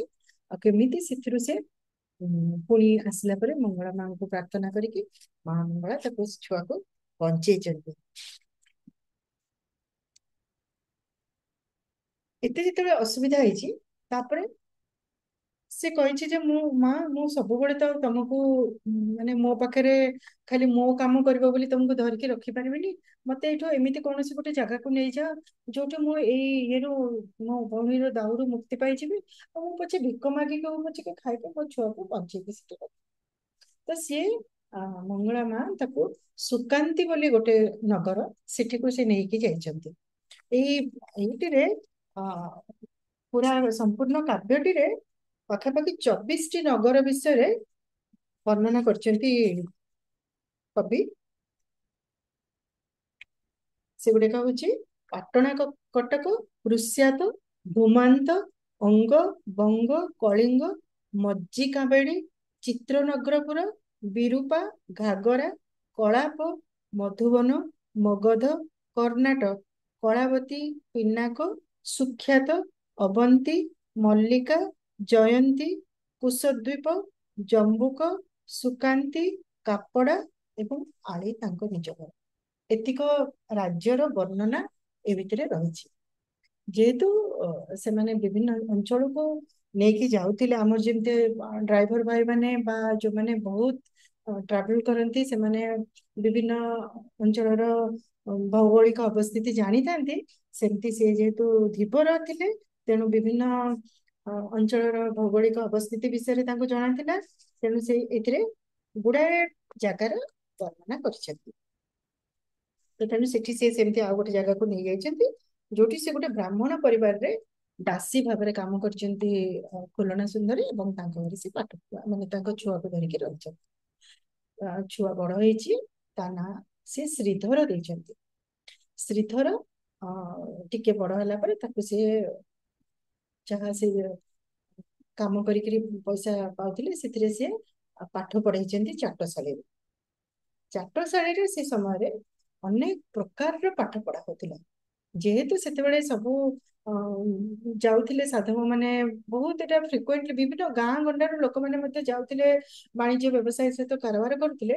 ଚାଟଶାଳୀ ମାନଙ୍କରୁ ହିଁ ପିଲାମାନଙ୍କୁ ସେ ସମ୍ବନ୍ଧରେ ବିଭିନ୍ନ ବିଷୟରେ ପାଠ ପଢାଉଥିଲା। ବିଭିନ୍ନ ଜାଗାର ଭୌଗୋଳିକ ଅବସ୍ଥିତି, ବିଭିନ୍ନ ଜାଗାର ଆଉ ନୀତି ନିୟମ ରାଜନୀତି ଏସବୁ ବିଷୟରେ ମଧ୍ୟ ବି ସେ ଛୋଟ ବୟସରୁ ସେମାନଙ୍କୁ ଟ୍ରେନିଂ ଦିଆହଉଥିଲା ବା ଇଏରେ ବୋଇତରେ କୋଉ ବାଟେ କେମିତି ଯିବ କଣ କରିବ, ସମୁଦ୍ର ଭିତରେ କେମିତି ରାତିରେ ତାରା ଦେଖିକି କେମିତି ଦିଗ ନିର୍ଣ୍ଣୟ କରିବ।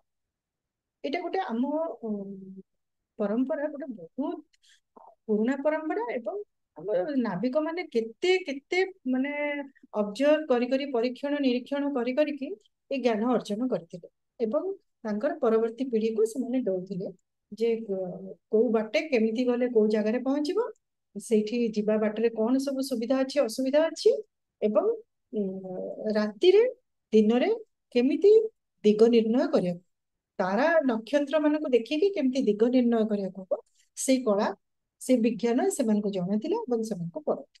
ଏଇ ବିଷୟରେ କିଛି ବର୍ଣ୍ଣନା ଅଛି ସେଥିରେ? ଏତେ ବେଶୀ ବର୍ଣ୍ଣନା ନାହିଁ, ଛୋଟ ମୋଟ ଇଏ ଅଛି, କିନ୍ତୁ ମାନେ ପିଲାମାନଙ୍କୁ କେମିତି ପାଠ ପଢା ହଉଥିଲା ସେ ବିଷୟରେ ଲେଖା ହେଇଛି। ଆଜ୍ଞା। ତ ସେଇ ଇଏରେ ଯାଇଛି, ଶ୍ରୀଧର ମଧ୍ୟ ଯାଇକି ପାଠ ପଢୁଛି।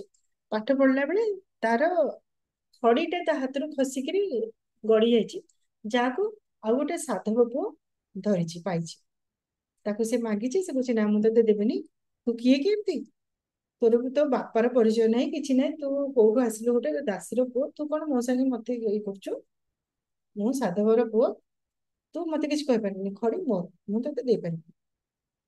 ତ ତାକୁ ବହୁତ ଖରାପ ଲାଗିଛି, ବହୁତ ସ୍ୱାଭିମାନୀ ଶ୍ରୀଧର ଯୋଉ ପିଲାଟି, ସେ ବହୁତ ଜ୍ଞାନୀ, ବହୁତ ମାନେ ଛୋଟ ବେଳରୁ ଯେହେତୁ ବହୁତ ଭଲ ପାଠ ପଢୁଥିଲା, ମେଧାବୀ ଥିଲା, ଏବଂ ଗୁରୁଜୀ ନଥିଲା ବେଳେ ସିଏ ଅନ୍ୟ ପିଲାମାନଙ୍କୁ ପାଠ ପଢେଇ ଦଉଥିଲା, ତେଣୁ ସାଧବ ଘର ପୁଅ ମାନଙ୍କର ସେ ଈର୍ଷାର ପାତ୍ର ଥିଲା। ତେଣୁ ସେଇ ହିସାବରେ ସାଧବ ପୁଅ ତା ଖଡି ନେଇଯାଇଛି ଜୋର ଜବରଦସ୍ତି, ତାକୁ ଦେଇନି, ଆଉ ଅପମାନିତ କରିଛି ଯେ ତୋର ବାପାର ପରିଚୟ ନାହିଁ, ତୁ କଣ ମୋ ସାଙ୍ଗେ ତୁ ଯୁକ୍ତି କରୁଛୁ, ମତେ ଠିକ ମାଗୁଛୁ ଏମିତି। ତାପରେ ସେ ଘରକୁ ଆସିଛି, ଆସିକି ମାଙ୍କୁ ପଚାରିଛି, ମା ସବୁ କଥା ତାକୁ ବର୍ଣ୍ଣନା କରିକି କହିଛି ଯେ ନା ତୁ ପ୍ରକୃତରେ ଦାସୀର ପୁଅ ନୁହଁ, ତୁ ଗୋଟେ ସାଧବର ପୁଅ, ଆଉ ବିଶାଳ ସମ୍ପତ୍ତିର ଅଧିକାରୀ, ଆଉ ସବୁ ବିଷୟରେ ତାଙ୍କ ପୂର୍ବ କଥା କେମିତି ମାନେ 100 ସ୍ତ୍ରୀ ଥିଲେ, ତାଙ୍କର ହେଇନଥିଲା ପୁଅ ଛୁଆ, ମୁଁ ଆସିଲା ପରେ ହେଲା, ଆଉ ମୋ ଭଉଣୀ ମୋ ସହିତ କଣ କାରବାର କଲା, ତୋ ବାପା କେମିତି ବାହାରକୁ ଯାଇଛନ୍ତି, ଏଇ ସବୁ ବିଷୟରେ ସେ ତାକୁ କହିଛନ୍ତି। କହିଲା ପରେ ସେ କଣ କରିଛି ନା କହିଛି ମୁଁ ଯିବି ମୋ ବାପାଙ୍କୁ ଯେମିତି ହେଲେ ନେଇକି ଆସିବି, ଯୋଉଠି ମୋ ବାପା ଥାନ୍ତେ ମୁଁ ତାଙ୍କୁ ଧରିକି ଆସିବି। ଆଚ୍ଛା, କୋଉଠୁ ବାପାଙ୍କୁ ପାଇବୁ? ଏଇ ସମୟରେ ହଁ, ମୁଁ ଗୋଟେ କଥା କହିବାକୁ ଭୁଲି ଯାଇଛି ପ୍ରଥମରୁ, ଯେ ଯେତେବେଳେ ଯାଇଛନ୍ତି ସାଧବ, ଯୋଉଟା ମୁଁ କହୁଥିଲି ଯେ ଜଗନ୍ନାଥଙ୍କର ପ୍ରସିଦ୍ଧି ବଢିଲା ଆଉ ତନ୍ତ୍ରର ଗୁରୁତ୍ୱ କମିଗଲା, ସେ ପୁଣି ତନ୍ତ୍ରର ଗୁରୁତ୍ୱଟା ଉଠେଇବା ପାଇଁ ବୋଲି ଏଇ କାବ୍ୟର ରଚନା କରାଯାଇଛି। ସେଇ କଥାଟା ମୁଖ୍ୟ ଜିନିଷ ମୁଁ କହିବାକୁ ଭୁଲି ଯାଇଛି, ଯେ ଯେତେବେଳେ ଯାଇଛନ୍ତି ଆମର ଧନେଶ୍ୱର ସାଧବ ବୋଇତ ନେଇକିରି ସମୁଦ୍ର ଯେତେବେଳେ ଯାଉଛନ୍ତି, ସେତେବେଳେ ସିଏ ମଙ୍ଗଳାଙ୍କୁ ସ୍ତୁତି ନ କରିକି ଜଗନ୍ନାଥଙ୍କୁ ପ୍ରାର୍ଥନା କରିଛନ୍ତି ଯେ ମତେ ଭଲରେ ନେଇକି ପହଞ୍ଚେଇ ଦିଅ। ଏଇ କଥାଟା ଯେତେବେଳେ ମଙ୍ଗଳା ମା ଜାଣିବାକୁ ପାଇଛନ୍ତି, ସେ ତାଙ୍କୁ କହୁଛନ୍ତି ତୁ କଣ କରୁଛୁ, ଜଗନ୍ନାଥ କାହାକୁ ସାହାଯ୍ୟ କରନ୍ତି, ସେ ଖାଲି କଣ ମୋକ୍ଷ ମୁକ୍ତି ପ୍ରାପ୍ତି ଦିଅନ୍ତି, କିନ୍ତୁ ଯେତେବେଳେ ବିପଦ ସମୟରେ ଦରକାର ପଡିଲେ ସେ ସାହାଯ୍ୟ କରନ୍ତି, ମୁଁ ହିଁ ସାହାଯ୍ୟ କରେ ଯେତେବେଳେ ଦରକାର ପଡେ। ଆଉ ତୁ ଏ କଥାଟା ଜାଣିକି ମଧ୍ୟ ତୁ ମତେ ଛାଡିକି ଜଗନ୍ନାଥଙ୍କୁ କେମିତି ଡାକିଲୁ? ତେଣୁ ସିଏ ତାର ପ୍ରତିଶୋଧ ନେବା ପାଇଁ ବୋଲି ସେ କଣ କରିଛନ୍ତି ନା ଯେତେବେଳେ ସିଏ ମଝି ସମୁଦ୍ରରେ ଅଛନ୍ତି, ସେଠି ସମୁଦ୍ର ଭିତରେ ଗୋଟେ ପଦ୍ମ ଫୁଲ ଫୁଟିଛି, ପଦ୍ମ ଫୁଲ ଭିତରେ ଗୋଟେ ସୁନ୍ଦରୀ ସ୍ତ୍ରୀ ବସିଛି, ସେ ହଉଛନ୍ତି ପ୍ରକୃତରେ ମା ମଙ୍ଗଳା। ସେ ବସିଛି, ସେଇଟା ଦେଖି ସେ ଆଶ୍ଚର୍ଯ୍ୟ ହଉଛି ଧନେଶ୍ୱର ସାଧବ ଯେ ସମୁଦ୍ର ମଝିରେ ପଦ୍ମ ଫୁଲ କୋଉଠି ଆସିଲା, ତା ଭିତରେ ଏତେ ସୁନ୍ଦରୀ ନାରୀ କୋଉଠୁ ଆସିଲା। ତେଣୁ ସେ ପାଖରେ ଯୋଉ ବିରୂପା ବୋଲି ଗୋଟେ ଦେଶ ଥିଲା, ସେ ସେତେବେଳେ ସବୁ ତ କୂଳପଥ ବୋଲି କୁହାଯାଏ, ମାନେ ସମୁଦ୍ର ଏ ଯୋଉ ଜଳ ସ୍ଥଳ ଭାଗର ପାଖ ପାଖ ଦେଇକିରି ନୌକା ଯାଉଥିଲା, ମାନେ ଆମର ବୋଇତ ଯାଉଥିଲା। ତ ସେ ନିୟରେଷ୍ଟ ଯୋଉ ଦେଶଟା ଥିଲା ସେଟା ହଉଛି ବିରୂପା, ସେ ଜାଗାଟାର ନାଁ। ସେଇଠି ସେ ସେଇ ଦେଶର ରାଜାଙ୍କୁ ଯାଇକି କହିଛନ୍ତି ଯେ ଆସନ୍ତୁ ଦେଖିବେ ଯେ କେମିତି ଗୋଟେ ଅଦ୍ଭୁତ ଦୃଶ୍ୟ, ସମୁଦ୍ର ମଝିରେ ପଦ୍ମ ଫୁଲ ଉପରେ ଗୋଟେ ଝିଅ ବସିଛି। ରାଜା ତାଙ୍କ ସହିତ ଆସିଛନ୍ତି, ଦେଖିଲା ବେଳକୁ କେହି ନାହାନ୍ତି, ମା ମଙ୍ଗଳା ଉଭେଇ ଯାଇଛନ୍ତି। ତ ତାପରେ ରାଜା କହୁଛନ୍ତି ତୁ ମୋ ସହିତ କପଟ କରୁଛୁ, ଆଉ ତୁ କୋଉ ଦେଶରୁ ଆସିକି ମୋ ସହିତ ଏମିତି, ତୁ କେତେ ଦୁଃସାହସ ତୁ ଏମିତି ମୋ ସହିତ କରୁଛୁ ବୋଲି ସେ ତାକୁ ବନ୍ଦୀ କରିଦେଇଛନ୍ତି। ସେ ବନ୍ଦୀ ଘରର ବର୍ଣ୍ଣନା ହେଇଛି କେମିତି ତାଙ୍କୁ ଏମିତି ବନ୍ଦୀ ଘରେ ରଖାହେଇଛି। ସେଇ ତାଙ୍କର 18 ଜଣ ତାଙ୍କ ସହିତ ଯୋଉ ନାବିକ ଯାଇଥିଲେ ଆଉ ସହଯୋଗୀ ଯାଇଥିଲେ ଆଉ ଧନେଶ୍ୱର ସାଧବ ସମସ୍ତଙ୍କୁ ସେ ତାଙ୍କର ବନ୍ଦୀ ଘରେ ରଖିଦେଇଛନ୍ତି। ତ ସେଇ ସମୟରେ ସିଏ ଗୋଟେ କାଉ ହାତରେ ଖବର ପଠେଇଛନ୍ତି। ସେ ସମୟର ବ୍ୟବସ୍ଥା ସେମିତି ଥିଲା। ସିଏ ଭାଷା ଲେଖୁଛନ୍ତି ବୋଲି ଲେଖା ହେଇଛି, ଚିଟାଉ ଭାଷା, ଆ, ମାନେ ବାର୍ତ୍ତା ଦଉଛନ୍ତି ତାଙ୍କ ସ୍ତ୍ରୀ ନୟନା ସୁନ୍ଦରୀ ପାଖକୁ। ସେ ଚିଠି ଲେଖିକି ପଠେଇଛନ୍ତି ଯେ ମୁଁ ବର୍ତ୍ତମାନ ବିରୂପା ଦେଶର ରାଜାଙ୍କ ଇଏରେ, ସୁଦର୍ଶନ ସେ ରାଜାଙ୍କ ନାଁ, ସେଠି ମୁଁ ବନ୍ଦୀ ହେଇକି ରହିଛି। ଆଉ କେବେ ମୁଁ ଏଠୁ ବାହାରିବି ମତେ ଜଣା ନାହିଁ। ତମେ ମାନେ ଭଲରେ ରହିବ, ଖୁଲଣାରେ ଯତ୍ନ ନବ, ସମସ୍ତଙ୍କ ଭିତରେ ଶାନ୍ତି ସଦ୍ଭାବ ରଖି ଭଲରେ ଚଳିବ, ଏଇ ଖବରଟା ସେ ଦେଇଥିଲେ। ତ ସେଇଟା ସେ ସମସ୍ତଙ୍କ ଭିତରେ ଜଣେଇ ଦେଇଛନ୍ତି ଯେ ସେ ବିରୂପା ରାଜ୍ୟରେ ବର୍ତ୍ତମାନ ଧନେଶ୍ୱର ସାଧବ ବନ୍ଦୀ ହେଇକି ଅଛନ୍ତି। ତ ଆମେ ପୁଣି ଥରେ ଫେରି ଆସିବା ଯୋଉଠି ପହଞ୍ଚିଥିଲେ, ଯେ ଶ୍ରୀଧର ତା ମା ଖୁଲଣା ସୁନ୍ଦରୀଙ୍କ ପାଖରେ ଜିଦ୍ କରିଛି ଯେ ମୁଁ ମୋ ବାପାଙ୍କୁ ଖୋଜିବାକୁ ଯିବି। ସେତେବେଳକୁ ତାର ବୟସ ହଉଛି ମାତ୍ର 8 ବର୍ଷ। ତା ମା କହୁଛନ୍ତି ଯେ କୋଉଠି ମତେ ଜଣା ନାହିଁ ସେ ବିରୂପା ଦେଶ, କିନ୍ତୁ ତୁ ବିରୂପା ଦେଶରେ ତୋ ବାପା ବନ୍ଦୀ ହେଇକି ଅଛନ୍ତି, ଆଉ ତୁ କୋଉଠିକୁ ଯାଇକି ତାଙ୍କୁ ଖୋଜି ପାରିବୁ, କାହିଁକି ତୁ ସେ ବୃଥା ଚେଷ୍ଟା କରୁଛୁ, ତୁ ଏତେ ଛୋଟ ପିଲା, ତୁ ଯା ନା। ସିଏ କିନ୍ତୁ ଜିଦ୍ କରିଛି ମୁଁ ଯିବି।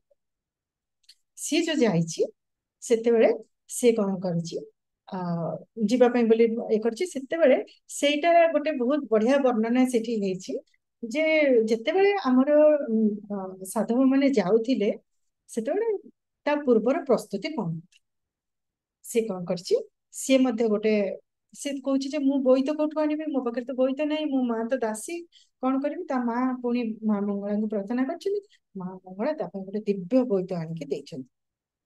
ଆଉ ସେ ବୋଇତରେ ସିଏ ଏଇ ସବୁ ଯୋଉ ମୁଁ ବର୍ଣ୍ଣନା କଲି ଯାହା ଯାହା ଜିନିଷ ସବୁ, ଦ୍ରବ୍ୟ ସବୁ, ସେ ବିଭିନ୍ନ ଜାଗାରୁ ସଂଗ୍ରହ କରିକି ସେଇଥିରେ ବୋଇତରେ ଭର୍ତ୍ତି କରିଛି।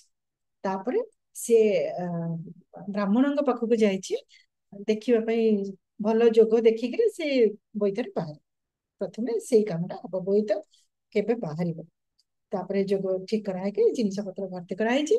ତାପରେ ସେ ଗ୍ରାମ ଦେବତୀଙ୍କ ପାଖକୁ ପ୍ରଥମେ ଯାଇଛି ଯେ ମତେ ରକ୍ଷା କରିବ, ମତେ କେମିତି ଭଲରେ ଫେରେଇ ଆଣିବ, ସେଥିପାଇଁ କହିବା ପାଇଁ ଗ୍ରାମ ଦେବତୀ ତାକୁ ଗୋଟେ ଖଣ୍ଡା ଦେଇଛନ୍ତି, ନେ ତୋର ଯେତେବେଳେ ଦରକାର ପଡିବ ତୁ ଏ ଖଣ୍ଡା ବ୍ୟବହାର କରିବୁ।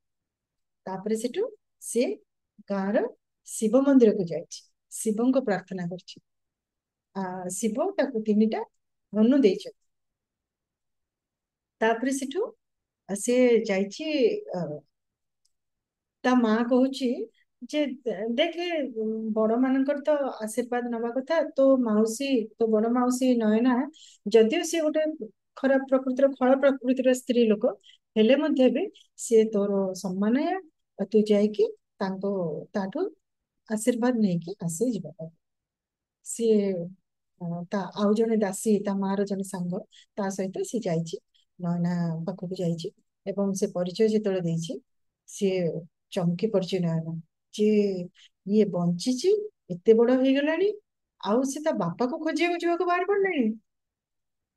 ମନରେ ମନରେ ତାକୁ ବହୁତ ସେ ଅଭିଶାପ ଦେଇଛି ଯେ ତୁ ଏୟା ହେଇଯାଉ, ସେୟା ହେଇଯାଉ, ତୁ ମରିଯା, କଣ ହେଇଯାଉ, ତ ଆୟୁଷ, ଜହ୍ନି ଫୁଲର ଆୟୁଷ ତତେ ପ୍ରାପ୍ତ ହଉ।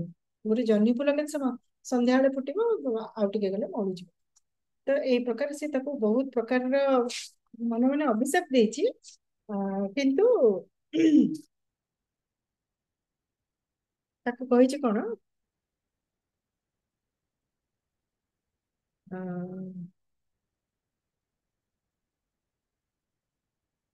ଯୋଗିନୀ ମୁଖରେ ତୁ ବଡ କୁମର, ଚଣ୍ଡାଳ ଦୈବ ରଖିଛି ତତେ, ଗୋଖର ସର୍ପ ନ ଖାଇଲା ତତେ, ଅକାଳ ଚଡକ କିମ୍ପା ନ ପଡେ, ଦୁଃଖୀ ପୁଅ ଦେହ ଏମନ୍ତ ବଢେ।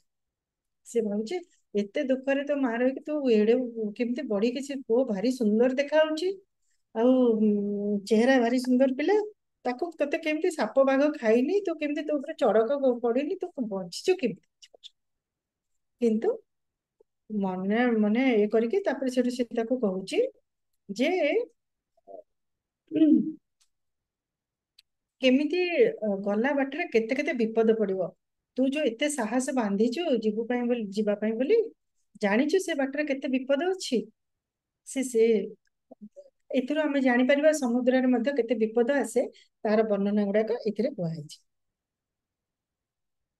ସେ କହୁଛି ମୋ କଲ୍ୟାଣ ହଉ ଅଗାଧ ସମୁଦ୍ରେ କୁମ୍ଭୀର ଖାଉ, ଶୁଣରେ ନନ୍ଦର ମୋହର ବାଣୀ, ବୋଇତର ଯିବୁ ଚଢି ଯିବୁଟି ପୁଣି, 25 ଦିନ ଚାଲି ଯାନ୍ତେ ପଥ, ଜୋକର ହ୍ରଦରେ ଲାଗିବ ବୋଇତ, ସେ ଗିଳିବ ତତେ କେବା ନ ରଖିବ ନିଜ ଆୟତ୍ତେ, ତହିଁରୁ ଯେବେ ବଞ୍ଚିବୁରେ ଚାଟ, ପୁଣି 9 ଦିନ ଚାଲିବୁ ବାଟ, କାଳିନ୍ଦୀ ହ୍ରଦେ ବୋଇତ ଲାଗିବ, କାଳି ଆସିକରି ତତେ ଗିଳିବ, ତୁ ହୋଇବୁ ନାଶ ଯାଇଣ ମିଳିବୁ ସମନ ପାଶ, ସେଠାରୁ ଯିବୁ ନନ୍ଦନ, ପୁଣି ଯହୁଁ ଯିବୁ 14 ଦିନ, ଚିଙ୍ଗୁଡି ହ୍ରଦରେ ଲାଗିବ ଯାଇ, ଦେଖିଲା ମାତ୍ରକେ ତତେ ସେ ଖାଇ, ରେ କୁମରମଣି ଅଗାଧ ସମୁଦ୍ର ଅଟେ ଯେ ପାଣି, ତହିଁରୁ ଯେବେ ବଞ୍ଚିବୁରେ ସୁତ, 5 ଦିନ ପୁଣି 5 ଦିନ ଚାଲିବୁ ପଥ, ସେଠାରେ କର୍କଟ ଦେଖିବ ଯେବେ, ଗର୍ଭବତୀ ତତେ ଗିଳି ନ ଦେବ, ବାଳକ ତୁ ଶୁଣୁ ଯେବେ ତୋର ତହିଁ ରହିବ ପ୍ରାଣ, ତେଣିକି 3 ଦିନ ପଥ ଯିବୁ, ବିରୂପା ଦେଶରେ ଯାଇନ ମିଳିବୁ,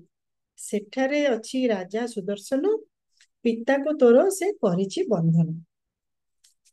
ଏ କଥା ସେ କହିଛି, ତୁ ବିରୂପା ଦେଶରେ ପହଞ୍ଚିବାକୁ ହେଲେ ତା ଏତିକି ଏତିକି ତତେ ସେ କୋଉଠି ଜୋକ, କୋଉଠି ଚିଙ୍ଗୁଡି, କୋଉଠି କଙ୍କଡା, ମାନେ ବିଶାଳ କାୟ ସେ ଜନ୍ତୁ ମାନେ ସବୁ, ସେମାନେ ବୋଇତ ଉପରକୁ ଚଢି ଆସିବେ, ତତେ ଗିଳି ଦେବେ। ଆଉ ମକର ଯୋଉ ଆମର କୁମ୍ଭୀର, ସେମାନେ ସବୁ ଗିଳିଦେବେ, ତୁ ଯଦି ସେଥିରୁ ବଞ୍ଚିକି ଯିବୁ, ସେ ପୁରା କେତେ ଦିନ, 25 ଦିନ ଗଲା ପରେ ବି ଏଇ ଜାଗାରେ ପହଞ୍ଚିବୁ, ତାଠୁ 10 ଦିନ ଗଲା ପରେ ସେଇ ଜାଗାରେ ପହଞ୍ଚିବୁ। ଆମେ ବର୍ତ୍ତମାନ କିଲୋମିଟର ହିସାବ କହୁଛେ, ସେମାନେ ସେଟା ଏଇ ପ୍ରକାର ହିସାବ କହୁଥିଲେ।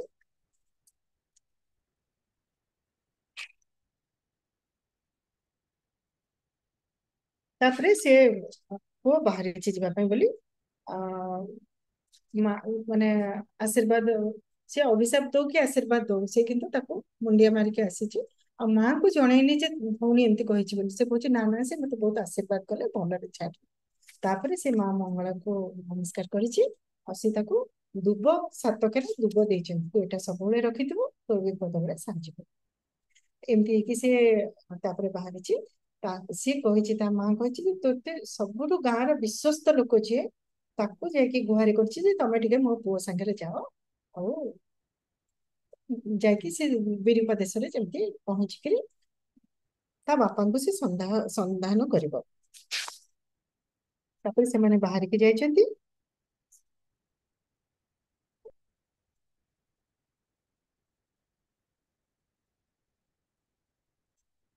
ସେତେବେଳେ ତା ମା ଯେତେବେଳେ କାନ୍ଦିକି କହୁଛନ୍ତି ଯେ ମୁଁ ବି ତୋ ସାଙ୍ଗରେ ଯିବି ବୋଲି, ସେତେବେଳେ ନିଶ୍ଚିତ ଭାବରେ ମହିଳା ମାନେ କେବେ ବି ଯାଉନଥିଲେ ବୋଇତରେ, ଯୋଉଥିପାଇଁ ସେ କହୁଛି ଯେ ମତେ ଲୋକ କଣ କହିବେ, ବୋଇତରେ ସ୍ତ୍ରୀ ଲୋକଟାକୁ ତୁ ନେଇକି ଯାଇଛୁ ବୋଲି। ତେଣୁ ସେ କହୁଛି ଯେ ତତେ ଯେତେ ଦୁଃଖ ହେଲେ ମଧ୍ୟ ବି ତୁ ଏଇଠି ରହ। କେତେ ସୁନ୍ଦର ଭାବରେ ତା ମାଆକୁ ବୁଝେଇ ଦେଇଛି ଯେ ଦୁଃଖ ଯେତେବେଳେ ସହିଥିବୁ ନା, ଆଗକୁ ତତେ ସୁଖ ମିଳିବ। ସେଥିପାଇଁ ସେ କେତେ ମାନେ ସୀତାଙ୍କର ଦୁଃଖ, କେମିତି ପ୍ରଥମେ ଦୁଃଖ ସହିଥିଲେ ବିଭୀଷଣ ବୋଲି, ପଛରେ ଲଙ୍କାରେ ରାଜା ହେଲେ, ସୁଗ୍ରୀବଙ୍କ ଦୁଃଖ, ଦ୍ରୌପଦୀଙ୍କ ଦୁଃଖ, ଶ୍ରୀରାମଙ୍କ ଦୁଃଖ, ପଞ୍ଚୁ ପାଣ୍ଡବଙ୍କ ଦୁଃଖ, ସବୁ ଯୋଉମାନେ ଦୁଃଖ ସହିଥିଲେ, ନଳ ରାଜା କେମିତି ଘାସ କାଟିଥିଲେ, ଏ ସମସ୍ତେ ଦୁଃଖ ସହିଥିଲେ ବୋଲି ପରବର୍ତ୍ତୀ କାଳରେ ସୁଖ ଭୋଗ କରିଥିଲେ। ତେଣୁ ସେମାନଙ୍କୁ ମନେ ପକେଇକି ତୁ ମଧ୍ୟ ଏଇ କିଛି ଦିନ ଯୋଉ କଷ୍ଟକର ସମୟଟା ବିତେଇ ଦେ ମା, ମୁଁ ନିଶ୍ଚୟ ବାପା ଧରିକି ଫେରିବି, ଏମିତି ଆଶ୍ୱାସନା ଦେଇକି ସେ ବାହାରିକି ଯାଇଛି। ଆଉ ସେ ବାଟରେ ଯୋଉ ଯୋଉ ସବୁ ପ୍ରକାରର ବର୍ଣ୍ଣନା କରିଥିଲା ତା ମାଉସୀ, ସେ ସବୁ ପ୍ରକାର ଜିନିଷ ସେ ବିଘ୍ନ ସେ ଇଏ କରିଛି। ଆଚ୍ଛା, ସେମାନେ ଯୋଉ ବାଟରେ ଯାଉଛନ୍ତି, ଦେଖନ୍ତୁ ଯେତେବେଳେ ସମୁଦ୍ର ଭିତରେ ପ୍ରଥମ କରି ଯୋଉମାନେ ଯିବେ, ଅ ଏତେ ବିରାଟ ବଡ ସମୁଦ୍ର ଭିତରେ ବୋଇତରେ ଯାଉଥିବେ, ପ୍ରଥମେ କଣ କଣ ଫିଲିଙ୍ଗ ଆସୁଥିବ ତାଙ୍କ ଭିତରେ ସେଇଟା ଦେଇଛି ଯେ ସେ ପିଲାଟି ତ ଛୋଟ ପିଲା, ସେ ଭାବୁଛି ଯେ କେମିତି ଏତେ ବଡ ମାନେ କିଏ ଖୋଳିକି, ଆମେ କଣ ସେମାନେ ଦେଖିଛନ୍ତି ଗାଁରେ ପୋଖରୀ ଖୋଳା ହଉଛି, କୂଅ ଖୋଳା ହଉଛି, ସେ ସମୁଦ୍ର ଟା କିଏ ଖୋଳିଛି, ଏଡେ ବଡ ସମୁଦ୍ର କିଏ ଖୋଳିକି ତିଆରି କରିଛି ହେଲା। ତାପରେ ସେଠୁ ସେମାନେ ମାନେ କି ପ୍ରକାର, ଆଉ ତା ଭିତରେ ଦୂରରୁ ଦେଖାଯାଉଛି ଯେତେବେଳେ ଲ୍ୟାଣ୍ଡ ମାସ ଠୁ ଦୂରେଇ ଯିବ, ଲ୍ୟାଣ୍ଡ ମାସ ଟା ଗୋଟେ ଏମିତି ପାଣିରେ ଭାସୁଥିବା ଭଳିଆ ଜିନିଷ ଦେଖାଯିବ। ତ ସେ କହୁଛନ୍ତି ଯେ ସେ କେମିତି ପୃଥିବୀକୁ ଖୋଳିକିରି ପାଣି ଇଏ କରାହେଇଛି, ତା ଭିତରେ ଲ୍ୟାଣ୍ଡ ମାସ ଗୁଡାକ ଭାସୁଛି, ତାର ଗୋଟେ ବର୍ଣ୍ଣନା ଏଠି କରାଯାଇଛି। ଏ ପ୍ରକାର ସେମାନେ ଦେଖୁଛନ୍ତି।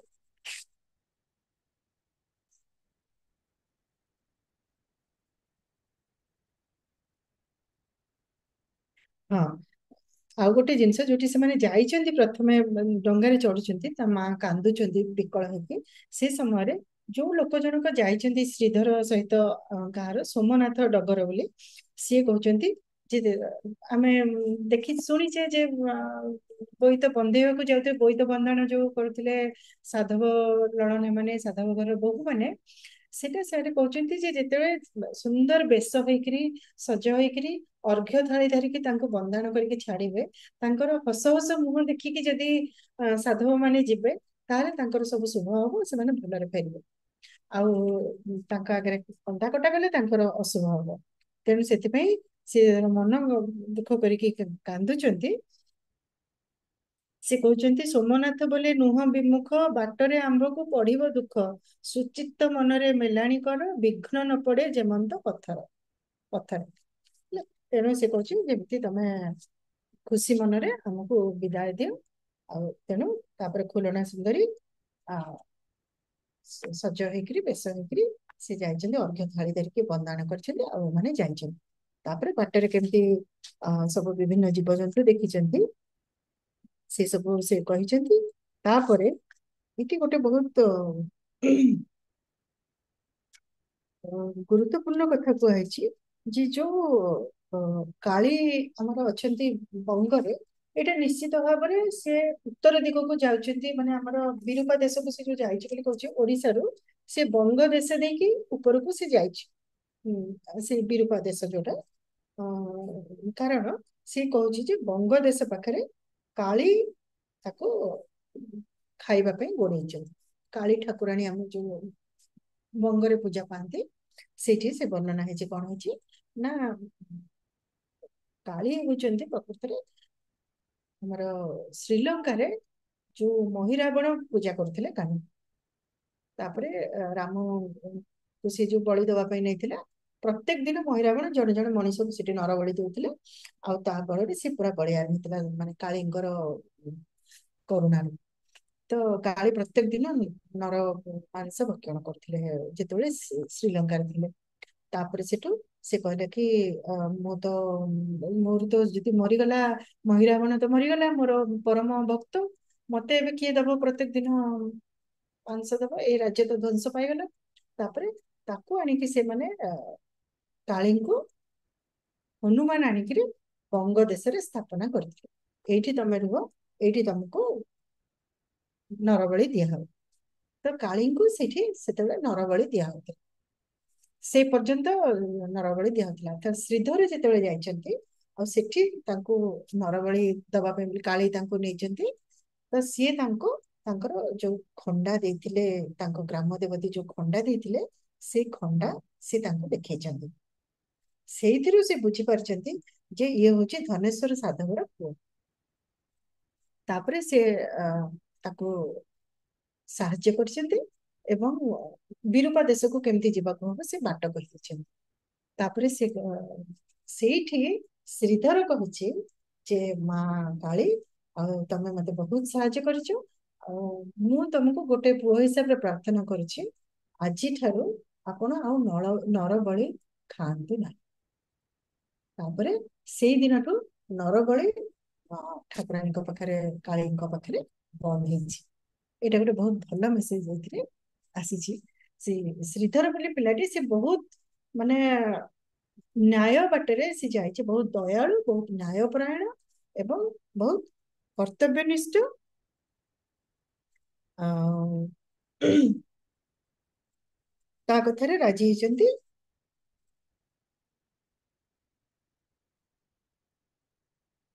କେତେ ଛୋଟ ପିଲା ସେ, 8 ବର୍ଷର ପିଲା। ସେ କହୁଛି ଯେ ଯଦି ତୁ ଏମିତି ସମସ୍ତଙ୍କୁ ବୁଲି ବୁଲିକି ଗୋଡେଇ ଗୋଡେଇ ନରବଳି ଖାଇବୁ, ତାହେଲେ ସବୁ ତ କ୍ଷୟ ହେଇଯିବ, ଆଉ ତତେ ପୂଜା କିଏ କରିବ? ସମାଜ ସଂସ୍କାର ବି ବାର୍ତ୍ତା ରହିଛି। ଆଜ୍ଞା। ତ ସେଇଠି ସେ କହୁଛି, ତୁ ଯେବେ ଏମନ୍ତ କରିବୁ ସବୁ ହୋଇବ କ୍ଷୟ, ଚରଣ ତୋର ପୂଜିବାକୁ ଆଉ ରହିବ କିଏ?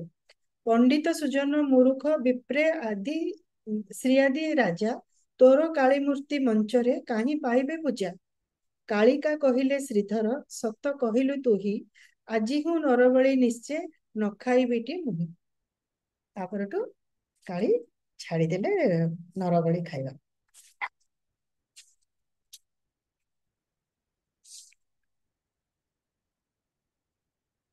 କବିଙ୍କର ବହୁତ ରାଗ ଜ୍ଞାନ ରହିଥିଲା। ସେ ପ୍ରତ୍ୟେକ ଛାନ୍ଦ ଗୋଟେ ଗୋଟେ ରାଗରେ ଲେଖିଛନ୍ତି। ନିଶ୍ଚିତ ଭାବରେ ସେ ତାଙ୍କର ବହୁତ ଜ୍ଞାନ ଥିଲା ଏ ବାବଦରେ। ଟୋଟାଲ 62ଟା ଛାନ୍ଦ ସେ ଲେଖିଛନ୍ତି। କଳସା, ରାମକେରି, ଚାଟୁବଲି, ମଙ୍ଗଳ, ଚୋଖି, ଚିଟାଉବାଣୀ, ତୋଡି, ଏକତାଳି, ସିନ୍ଧୁଡା, ପଞ୍ଚମ ବରାଡି, ମାଳବ, ପଦ୍ମପୁରାଣ, କାଳି, ଆଷାଢ ଆଷାଢ ଶୁକ୍ଳବାଣୀ, ରସକୋଇଲା, କଳସାବାଣୀ, ପୁରବୀ, କେଦାର ଚକ୍ରକେଳି, ପ୍ରସ୍ତାବ ସିନ୍ଧୁ, ଗୋପୀ ଭାଷା, ଏତିକି ରାଗରେ ସବୁ ଛାନ୍ଦ ଗୁଡା ସେ ରଚନା କରିଛନ୍ତି। ତ ତାପରେ ସେଠୁ ସେ ଯାଇଛି, ପହଞ୍ଚିଛି ଏଠି ବିରୂପା ଦେଶରେ ପହଞ୍ଚିଛି। ପହଞ୍ଚିଲା ପରେ ସେ ଦେଶର ଆଉ ଓହ୍ଲେଇକି ସେ ଭିତରକୁ ଯାଉନି। ସେ ତାର ଅଛି ବୋଇତ ଭିତରେ। ମୁଁ ବହୁତ ବେଶୀ ସମୟ ନେଲିଣି କି? ନାଇଁ ନାଇଁ, କରନ୍ତୁ, କୁହନ୍ତୁ। ଆମେ ଗୋଟେ ଆଚ୍ଛା। ସାରିବା ନା, ଗୋଟେ ଜିନିଷଟା ସାରିବା ନା। ଆଜ୍ଞା। ହଉ।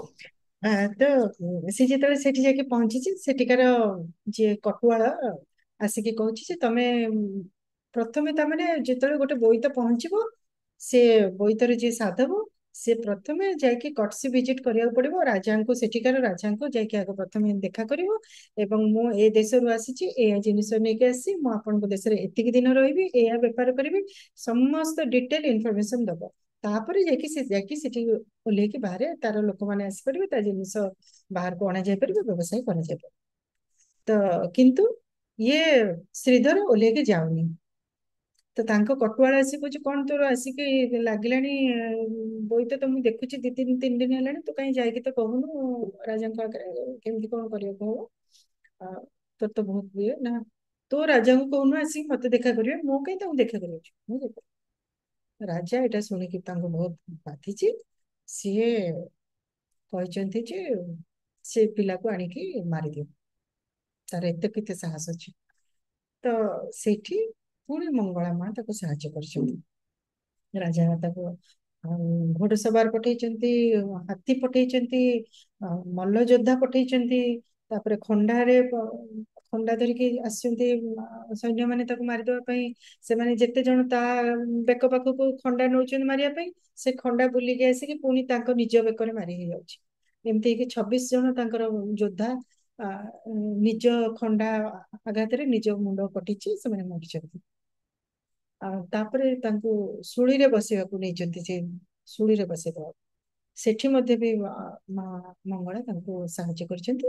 ଏବଂ ସେ ଶୂଳୀ ଉପରେ ଆରାମ ସେ ବସି, ଶୂଳୀ ମାନେ ଆପଣ ମାନେ ଯଦି ଜାଣିଥିବେ ଯେ ଗୋଟେ ମୁନିଆ, ଗୋଟେ ଲୁହାର ଖମ୍ବ, ହଁ, ଲୁହାର ହିଁ ଖମ୍ବ, ଏକଦମ ଉପରଟା ମୁନିଆ ହେଇଥିବ। ସେ ଯାହାକୁ ଶୂଳୀରେ ବସା ହୁଏ ତାକୁ ଭଲ କି ଖାଇବା ପିଇବାକୁ ଦିଆହବ, ତାକୁ ଯେମିତି ଆମର ବଳି ଦିଆ ହୁଏ ସେମିତି ପୂଜା କରାହବ। କରିକି ସେ ମଳଦ୍ୱାରରେ ତାକୁ ଟେକିକି ନେଇକରି ସେ ମୁନିଆ ଗୋଜିଆ ଜାଗାଟାରେ ତା ମଳଦ୍ୱାର ଗେଞ୍ଜି ଦିଆଯିବ। ସେ ସେଠି ଏମିତି ଗଳି ଆସିବ ତଳ, ସେଇଥିରେ ସେ ମୃତ୍ୟୁବରଣ କରିବ। ଏଇଟା ହଉଛି ଶୂଳୀ ବ୍ୟବସ୍ଥା। ସେ ସମୟର ଆମର ଗଡଜାତ ମାନଙ୍କରେ ଶୂଳି ଦ୍ଵାରା ଲୋକମାନଙ୍କୁ ମାରି ଦିଆ ହଉଥିଲା। ଆଉ ତେଣୁ ଗଡଜାତ ମାନଙ୍କରେ ମଧ୍ୟ ଶୂଳିଆ ପଦା ବୋଲି ଗୋଟେ ଗୋଟେ ଜାଗା ଥିବ, ଆପଣ ଯଦି ଦେଖିଥିବେ। ଆମର ମୋ ଘର ତ ନୟାଗଡ଼, ନୟାଗଡ଼ରେ ଶୂଳିଆ ପଦା ଅଛି, ମୁଁ ଦେଖିଛି। ତ ସେଇ ଜାଗାରେ ଯାହାକୁ ଶୂଳି ଦିଆହବ ତାକୁ ସେଇ ଜାଗାରେ ନେଇକି ଶୂଳି ଦେଇଦିଏ। ତ ସିଏ ଶୂଳି ଉପରେ ଆରାମସେ ବସିଛି, ତାର କିଛି ଅସୁବିଧା। এই ସମୟରେ ମଙ୍ଗଳା ମା ଆସିଛନ୍ତି, ଆସିକି କେମିତି ରାଜାଙ୍କୁ ଏବଂ ରାଣୀଙ୍କୁ ବୁଝେଇଛନ୍ତି ଯେ ଦେଖ ସେ ଗୋଟେ ବହୁତ ଦିବ୍ୟ ସନ୍ତାନ, ତମେ ତା ସହିତ ଏ ପ୍ରକାର କାରବାର କର ନାହିଁ, ବରଂ ତମେ ତମର ଝିଅକୁ ତା ସହିତ ବାହାଘର କର। ତାପରେ ସେମାନେ ଖୁସିରେ ରାଜି ହେଇଛନ୍ତି ତାକୁ ବାହାଘର କରିବା ପାଇଁ। ଇଏ କିନ୍ତୁ କହୁଛି ମୁଁ କଣ ଏଠି ବାହା ହବାକୁ ଆସିଛି, ଏଠି ମୋ ବାପା ବନ୍ଦୀ ଅବସ୍ଥାରେ ଅଛନ୍ତି, ମତେ ବାହା କରିବାକୁ କଣ କହୁଛ? ସେଠୁ ସେ ଯେତେବେଳେ କହୁଛନ୍ତି କିଏ ତମ ବାପା, ତାପରେ ସେ ବାପାଙ୍କ ପରିଚୟ ଦେଇଛି। ତାପରେ ସିଏ ତ କିନ୍ତୁ ବାପାକୁ ଦେଖିନି କି ଚିହ୍ନିନି କେବେ ବି, ତେଣୁ ସେ ବାପାକୁ କହିପାରିବନି, କେବଳ ତା ନାଁ କହିଛି। ତାପରେ ସେମାନେ ବନ୍ଦୀ ଘରକୁ ଗଲା ବେଳକୁ ସେମାନେ ଅନ୍ଧାର କୋଠରୀ ଭିତରେ ଖଣ୍ଡେ ଖଣ୍ଡେ କପଡା ପିନ୍ଧିଛନ୍ତି, ତାଙ୍କ ନଖ ସବୁ ଚାଖଣ୍ଡେ ଲମ୍ବ ହେଇଯାଇଛି ନଖ, ତାଙ୍କ ଦେହରେ ମଳି ବସିକି ରହିଛି, ମାନେ କିଛି ଦେହରେ ଚୁଟି ସବୁ ଏମିତି ହେଇଯାଇଛି। ସେମାନେ ଏତେ ବର୍ଷ ଧରି ସେ ଭିତରେ ଅଛନ୍ତି। ତ ତାପରେ ରାଜା ତାଙ୍କୁ, ସେଠିକାର ରାଜା କ୍ଷମା ମାଗିଛନ୍ତି ଏବଂ ତାଙ୍କୁ ଆଣିକି ବାହାରକୁ ସଫାସୁତୁରା କରେଇଛନ୍ତି ଏବଂ ଶୁଭ ଲଗ୍ନ ଦେଖିକି ବାହାଘର ଠିକ କରାହେଇଛି।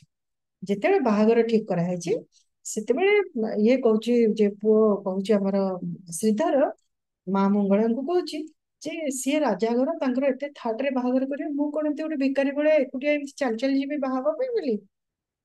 ତାପରେ ମା ମଙ୍ଗଳା କେମିତି ତା ପାଇଁ ସୈନ୍ୟ ସାମନ୍ତ ଯେମିତି ଥାଟରେ ଯାଆନ୍ତି ରାଜା ମାନେ, ସେମିତି ତା ପାଇଁ ବ୍ୟବସ୍ଥା କରିଛନ୍ତି। ତ ସେଇଠି ଗୋଟେ ବର୍ଣ୍ଣନା ଏଠି ହେଇଛି, ଆ ତନ୍ତ୍ର ସାଧକ ମାନେ ହୁଏତ ସେ ଜିନିଷଟା ବୁଝିପାରିବେ। ସେଠି ଲେଖା ହେଇଛି ରତ୍ନଗିରି, ଆମର ରତ୍ନଗିରି ଲଳିତଗିରି ଯୋଉ ଜାଗା, ସେଠି ଆମର ବୌଦ୍ଧ ଧର୍ମର ଇଏ ଥିଲା ସବୁ। ସେଠି ତାର ପୂର୍ବରୁ ବୌଦ୍ଧ ଧର୍ମର ପ୍ରଚଳନ ପୂର୍ବରୁ ସେଠି ତନ୍ତ୍ର ସାଧନା ଚାଲିଥିଲା। ତ ସେଠି ସେ ଏଇଟା ତା ପୂର୍ବର ସମୟର କଥା। ତ ସେଇ ସମୟରେ ସେ କହୁଛନ୍ତି ସେ ରତ୍ନଗିରିକୁ ଯାଇଛନ୍ତି ମଙ୍ଗଳା ମା, ସେଠି ସେ ତାଙ୍କ ତନ୍ତ୍ର ବଳରେ ଗୋଟେ ପୁରୁଷ ସୃଷ୍ଟି କରିଛନ୍ତି, ତାକୁ 7 ଖଣ୍ଡ କାଟିଛନ୍ତି, ପୁଣି ସେଇ 7 ଖଣ୍ଡକୁ ସେ ଜୀବନ ଦେଇଛନ୍ତି, ପୁଣି ତାକୁ ପ୍ରତ୍ୟେକ ଖଣ୍ଡକୁ 7 ଖଣ୍ଡ କରିଛନ୍ତି, ଏମିତିକି 101 ଥର ସେ 101 ଥର ନା 107 ଥର ଏମିତି କରିଛନ୍ତି। ହେଇକି 7,17,000 ନା କେତେ ସୈନ୍ୟ ସେ ତାକୁ ଦେଇଛନ୍ତି, ଘୋଡା ହାତୀ ଏସବୁ ପୁରା ଦେଇକିରି ସେ ଯାଇଛି ବାହା ହେବା ପାଇଁ ବୋଲି। ତାପରେ ସିଏ ରାଜା କେମିତି କହୁଛନ୍ତି ଯେ ମୁଁ ଏତେ ଲୋକଙ୍କୁ କେମିତି ଖାଇବା ପିଇବାକୁ ଦେବି, କଣ କରିବି? ସିଏ ପୁଣି ଦଉଛନ୍ତି ତାକୁ ଖାଇବା ପାଇଁ, ତାଙ୍କର ରାନ୍ଧୁଣିଆ ଆଣିକି ଦଉଛନ୍ତି, ଯିଏକି ଏତେ ଲୋକଙ୍କ ପାଇଁ ସେମାନେ ରାନ୍ଧିକି ଦେଇ ଦଉଛନ୍ତି। ଆଚ୍ଛା, ଇଏ ହେଲା ସବୁ, ମାନେ ଭଲରେ ତାଙ୍କର ବାହାଘର ହେଇଗଲା, ସବୁ ହେଲା। ତ ସେଠି ସେ ଅଛି। ତ ସେଠି ସେଇ ସମୟରେ ନିଶ୍ଚିତ ଭାବରେ ବାଲ୍ୟ ବିବାହର ପ୍ରଚଳନ ଥିଲା, କାରଣ ଇଏ 8 ବର୍ଷର ପୁଅ, ସେ ଝିଅର ବୟସ କେତେ ଥିବ ସେଟା ତ ଜଣା ନାହିଁ। ତେବେ ସେଇ ସମୟରେ ସେ ଝିଅ ବାହା ହେଇଛି, କିନ୍ତୁ ସେତେ ପର୍ଯ୍ୟନ୍ତ ସେ ଗୃହ ଯୋଗ୍ୟ ହେଇନାହିଁ। କାରଣ ସେଠି ଏଇଥିରେ ଲେଖା ହେଇଛି, ଯେତେବେଳେ ସେ ଯିବା ବେଳେ କାନ୍ଦଣା ଗୀତର ପ୍ରଚଳନ ମଧ୍ୟ ସେ ସମୟରେ ଅଛି। ଏଠି ସେ କେମିତି ଯେତେବେଳେ ଆସୁଛି ବାହା ହେଇକିରି ଯେତେବେଳେ ବିଦାୟ ହଉଛି, ସେ କେମିତି ଭାଇ ଭାଉଜ ମା ବାପା ସାଙ୍ଗସାଥି ସେମାନଙ୍କୁ ଧରିକି ସେ କାନ୍ଦିକି ଆସୁଛି। ସେଇ ସମୟରେ ସେ କେହି ଜଣେ ତାଙ୍କୁ କହିଛନ୍ତି ଯେ ତୁ ଏଠୁ ଗଲା ପରେ ତୁ ଶ୍ୱଶୁର ଘରେ ତୁ ରଜବତୀ ହବୁ, ଅର୍ଥାତ୍ ତାମାନେ ସେ ପର୍ଯ୍ୟନ୍ତ ସେ ଝିଅ ଗୃହ ଯୋଗ୍ୟ ହୋଇନାହିଁ, ସେଇ ବୟସରେ ସେମାନଙ୍କର ବାହାଘର ହେଇଛି। ଏବଂ ସେ କି ପ୍ରକାର ଗହଣା ପିନ୍ଧିଛି, ସେ ସମୟରେ ଭୋଜି ଭାତ କଣ ହଉଛି, 84 ପ୍ରକାରର ବ୍ୟଞ୍ଜନ ହେଇଛି, ଏସବୁ ବହୁତ ଭଲ ବର୍ଣ୍ଣନା ହେଇଛି ସବୁ ଏଥିରେ। କଣ ଖାଇବା, କଣ ପିନ୍ଧିବା, ସବୁର ବାଜା ବାଣ ସବୁର ବର୍ଣ୍ଣନା ହେଇଛି। କୋଉ କୋଉ ଦେଶରୁ ସବୁ ରାଜା ମାନେ ନିମନ୍ତ୍ରିତ ହେଇକି ଆସିଥିଲେ, ସେମାନେ କେତେ କେତେ ସୈନ୍ୟ ସାମନ୍ତ ଧରିକି ଆସିଥିଲେ, ତାର ଗୋଟେ ବହୁତ ବଢିଆ ବର୍ଣ୍ଣନା ହେଇଛି। ତାପରେ ସେ ତାଙ୍କର ସାଙ୍ଗରେ ସେ ଯୋଉ ଲୋକଟି ଆସିଥିଲା ସୋମନାଥ ଡଗର, ତାକୁ ପଠେଇଛନ୍ତି ତୁ ଯା ଫେରିକିରି ଦେଖିକି ଆସିବ ଯେ ଖୁଲଣା ସୁନ୍ଦରର ଅବସ୍ଥା କଣ, ସେ କେମିତି ଅବସ୍ଥାରେ ଅଛି, ଭଲରେ ଅଛି କି ନାହିଁ, ତାହେଲେ ଆମେ ଫେରିକି ଯିବୁ, ନହେଲେ ସେ ନୟନା ସୁନ୍ଦରୀ ପାଖକୁ ଯିବାର। ତ ଯେତେବେଳେ ଯାଇଛି ଡଗର, ତାପରେ ସେ କହିଛି ପହଞ୍ଚିକିରି ଯେ ମାନେ ତା ଅବସ୍ଥା ସେତେବେଳେ ବହୁତ ଖରାପ ହେଇଗଲାଣି, କାନ୍ଦି କାନ୍ଦି ସେ ପୋଖରୀ ତୁଠରେ ବସିକି କାନ୍ଦୁଛି, ନଈ ତୁଠରେ ବସିକି କାନ୍ଦୁଛି। ଆଉ ତାପରେ ସେ ଯେତେବେଳେ ବୋଇତ ଆସିକି ଲାଗେ, ସେ ଖୁସି ହେଇକି କହୁଛି ମୋ ଶ୍ରୀଧର ଆସିଗଲା କି? କିନ୍ତୁ ଡଗର ଆସିଛି, ଖବର ଦେଇଛି ଏମିତି ଏମିତି ସବୁ ତମର ବହୁତ ଭଲ, ସେମାନେ ସବୁ ଆସିବେ, ଫେରିକି ଆସିବେ। ତ ସେ କହିଲେ କୋଉଠି ରହିବେ ସେମାନେ? ତାହେଲେ ପୁଣି ସେ ମଙ୍ଗଳା ମାଙ୍କୁ ସ୍ମରଣ କରିଛି। ସେ ସେଇଠି କେମିତି ମଙ୍ଗଳା ମା ତା ପାଇଁ ଉଆସ ତିଆରି କରିଦେଇଛନ୍ତି, ସବୁ ବିଭିନ୍ନ ସେ ପୁଣି ଆଉଥରେ ଗୋଟେ ବିରାଟ ବଡ ଏଲାବୋରେଟ ବର୍ଣ୍ଣନା ହେଇଛି। ଘର ତାଙ୍କର ହାତୀଶାଳ, ଘୋଡାଶାଳ, ପାଇକ ମାନଙ୍କ ଘର ଇତ୍ୟାଦି ଇତ୍ୟାଦି ବିରାଟ ବଡ କଷ୍ଟ ଅଛି, ସେମିତି ତାଙ୍କର ଘର ତିଆରି କରିଦେଇଛନ୍ତି। ତାପରେ ସେ କହିଛି ଯେ ମାନେ 3 ମାସ 7 ଦିନ ଲାଗିଛି ତାକୁ ସେଇ ଦେଶରୁ ଏଠିକି ଫେରିକି ଆସିବା ପାଇଁ। ତେଣୁ ସେ କହିଛି ମୁଁ ପୁଣି ଯାଉଛି ତାଙ୍କୁ ଖବର ଦେବି ଯେ ନା ତମେ ଏଠି ଭଲରେ ଅଛ, ତାହେଲେ ସେ ପୁଣି ଆସିବ, 7 ମାସ ପରେ ତମ ପାଖରେ ସେ ଆସିକି ପହଞ୍ଚିବ। ତାପରେ ସେ ଯାଇଛି।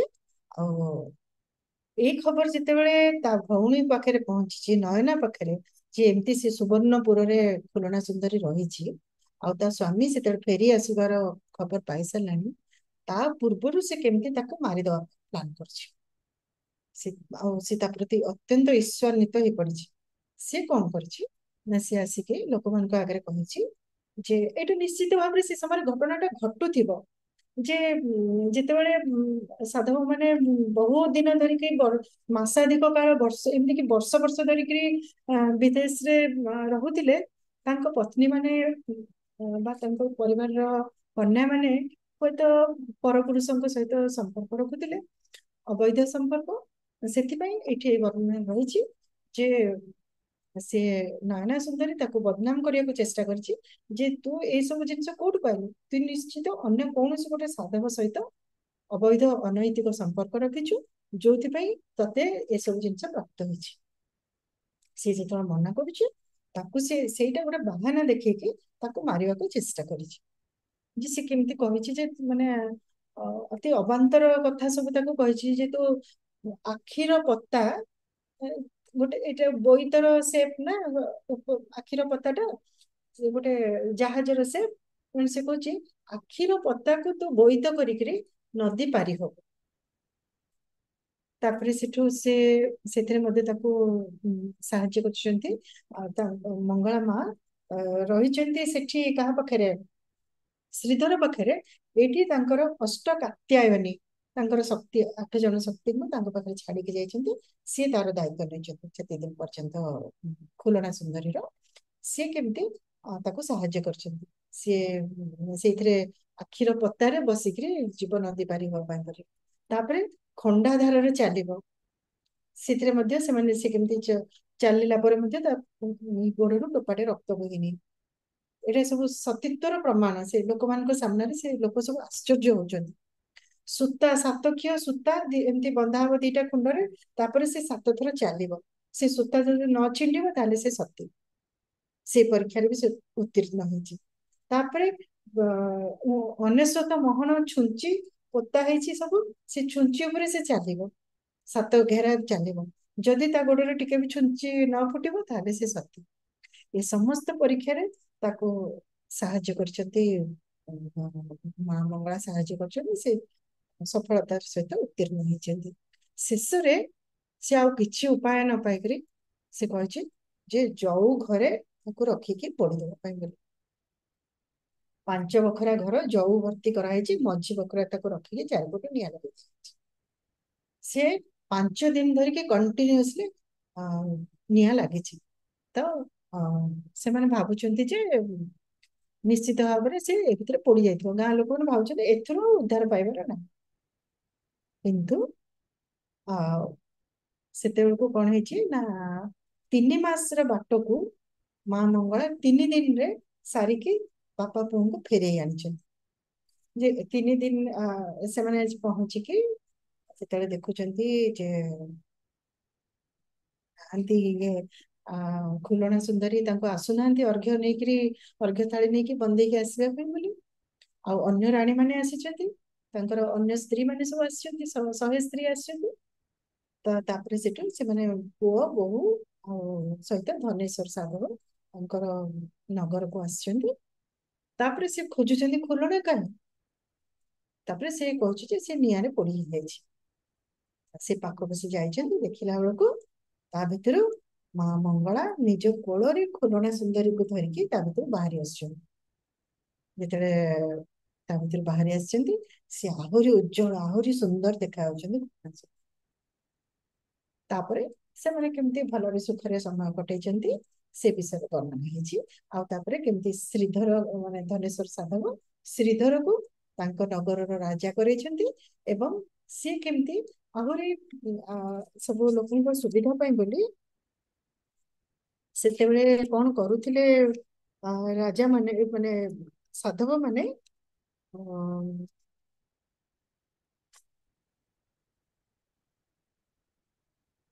ରାସ୍ତା ତିଆରି କରିଛନ୍ତି, ପୋଖରୀ ଖୋଳେଇଛନ୍ତି, ବାମ୍ଫି ଖୋଳେଇଛନ୍ତି, ଗଛ ଲଗେଇଛନ୍ତି, ଗରିବ ଲୋକମାନଙ୍କୁ ଖାଇବାକୁ ଦେଇଛନ୍ତି। ଆଉ ବିଭିନ୍ନ ପ୍ରକାରର ଆଚ୍ଛା, ନଦୀ ତଟରେ ନଦୀ ତଟ ମଧ୍ୟରେ ବସାଇଲେ ବଜାର, 36 ଜାତିକୁ ବସାଇ କଲେ କାରବାର। ନଦୀ ତଟ ମାନଙ୍କରେ ଏବେ ଆମେ ଯୋଉଟା ଦେଖୁଛେ ବାଲିଯାତ୍ରା ହଉଛି ଆମର ମହାନଦୀ କୂଳରେ, ସେମିତି ସେତେବେଳେ ସାଧବ ମାନେ ବିଭିନ୍ନ ନଦୀ କୂଳରେ ଯୋଉଠୁ ଯାତ୍ରା ଆରମ୍ଭ ହଉଥିଲା ବୋଇତ ମାନଙ୍କର, ବିଭିନ୍ନ ନଦୀରୁ ବୋଇତ ବାହାରିକି ଯାଇକି ସମୁଦ୍ରରେ ଯାଇକି ଦୂର ଦେଶକୁ ଯାଉଥିଲେ। ସେଇ ଜାଗା ମାନଙ୍କରେ ସାଧବ ମାନେ ବଜାର ବସଉଥିଲେ। ତ ସେ ସବୁ ସେ କେମିତି କରିଛି,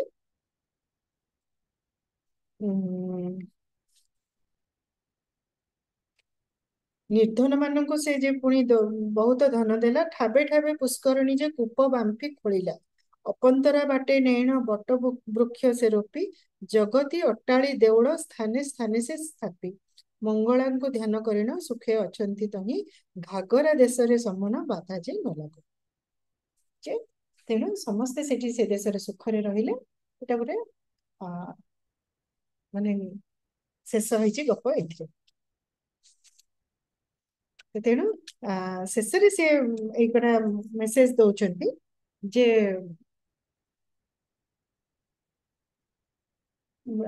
ବିଷ୍ଣୁଙ୍କର ନାମ ଜପ କରିକି ତମେ ମାନେ ଯୋଉ ଭାବୁଛ ଯେ ଯେତେ ମୁଁ ପାପ କରିଥାଏ ଖରାପ କାମ କରିଥାଏ ତାହେଲେ ବି ମୁକ୍ତି ପାଇଯିବେ, ସେଇଟା ଭୁଲ କଥା। ସେ କାମ କର ନାହିଁ। ଶ୍ରୀଧର ଯେମିତି ହଁ, ସବୁଠୁ ବଡ ଇମ୍ପୋର୍ଟାଣ୍ଟ ମେସେଜ ହଉଛି ଯେ ଯେତେବେଳେ ବାପା ଆସିକି ସବୁ ଦେଖିଛି ଜାଣିଛି, ଆଉ ସେ ଚାହିଁଛି ଯେ ନୟନାକୁ ମାରିଦବା ପାଇଁ ବୋଲି, ସାଙ୍ଗେ ସାଙ୍ଗେ ସେ ଖଣ୍ଡା ଉଠେଇଛି। ଏତେ ମାନେ ଇଏ କାମ କରିଛି ସେ ମୋ ସ୍ତ୍ରୀ ସହିତ, ମାନେ ତା ନିଜ ଭଉଣୀ ସହିତ ଏ ପ୍ରକାର କାମ କରିଛି। ତେଣୁ ସେ ଭାବିଛି, ସେ ସାଙ୍ଗେ ସାଙ୍ଗେ ରାଗରେ ଖଣ୍ଡା ଉଠେଇଛି। ଶ୍ରୀଧର ତାକୁ କହିଛି ନା, ତମେ ସେ ଭୁଲ କର ନାହିଁ। ସେଟା ସିଏ ଯାହା ଭୁଲ କରିଛି ତାକୁ ମା ମଙ୍ଗଳା ତାର ଦଣ୍ଡ ବିଧାନ କରିବେ। ତମେ ଭୁଲ କରିକି ସେ କାମ କରନି। ଆମେ ଯାହା କରିବା ସବୁବେଳେ ଠିକ କାମ କରିବା, ଲୋକଙ୍କ ସାହାଯ୍ୟ କରିବା, ସବୁ ତେଣୁ ତାକୁ ଛାଡିଦିଅ ତା ବାଟେ। ତ ତାକୁ କେମିତି ସର୍ପାଘାତ ହେଇକି ନୟନା ମରିଯାଇଛି ନିଜେ ନିଜେ, ତାକୁ କେହି ମାରିବା ଦରକାର ପଡୁନି। ତାପରେ ଏମାନେ ଭଲ। ତେଣୁ ଏଥିରେ ମେସେଜ ଯାଉଛି ଏହା ଯେ ଆମେ ସବୁବେଳେ ନ୍ୟାୟରେ ରହିବା, କର୍ତ୍ତବ୍ୟ ପରାୟଣ ହବା, ଅନ୍ୟାୟ ଅନୀତି କରିବା ନାହିଁ। ଭଲରେ ରହିଲେ, ଭଲ କାମ ସମସ୍ତଙ୍କର କଲେ ଆଉ ଉଦ୍యోଗ କଲେ ନିଶ୍ଚିତ ଭାବରେ ମା ମଙ୍ଗଳା ଆମକୁ ସହାୟ ହେବେ। ଆଉ ବିଷ୍ଣୁଙ୍କ ନାମ ଜପ କରିକି ଆଉ ଯେତେ ପ୍ରକାର ଅନ୍ୟାୟ କରିକି ଯେ ଆମେ ମୋକ୍ଷ ପାଇଯିବୁ, ମୁକ୍ତି ପାଇଯିବୁ, ଏ ପ୍ରକାର ଚିନ୍ତାଧାରା ସମାଜରେ ପ୍ରଚଳିତ ନ। ଧନ୍ୟବାଦ।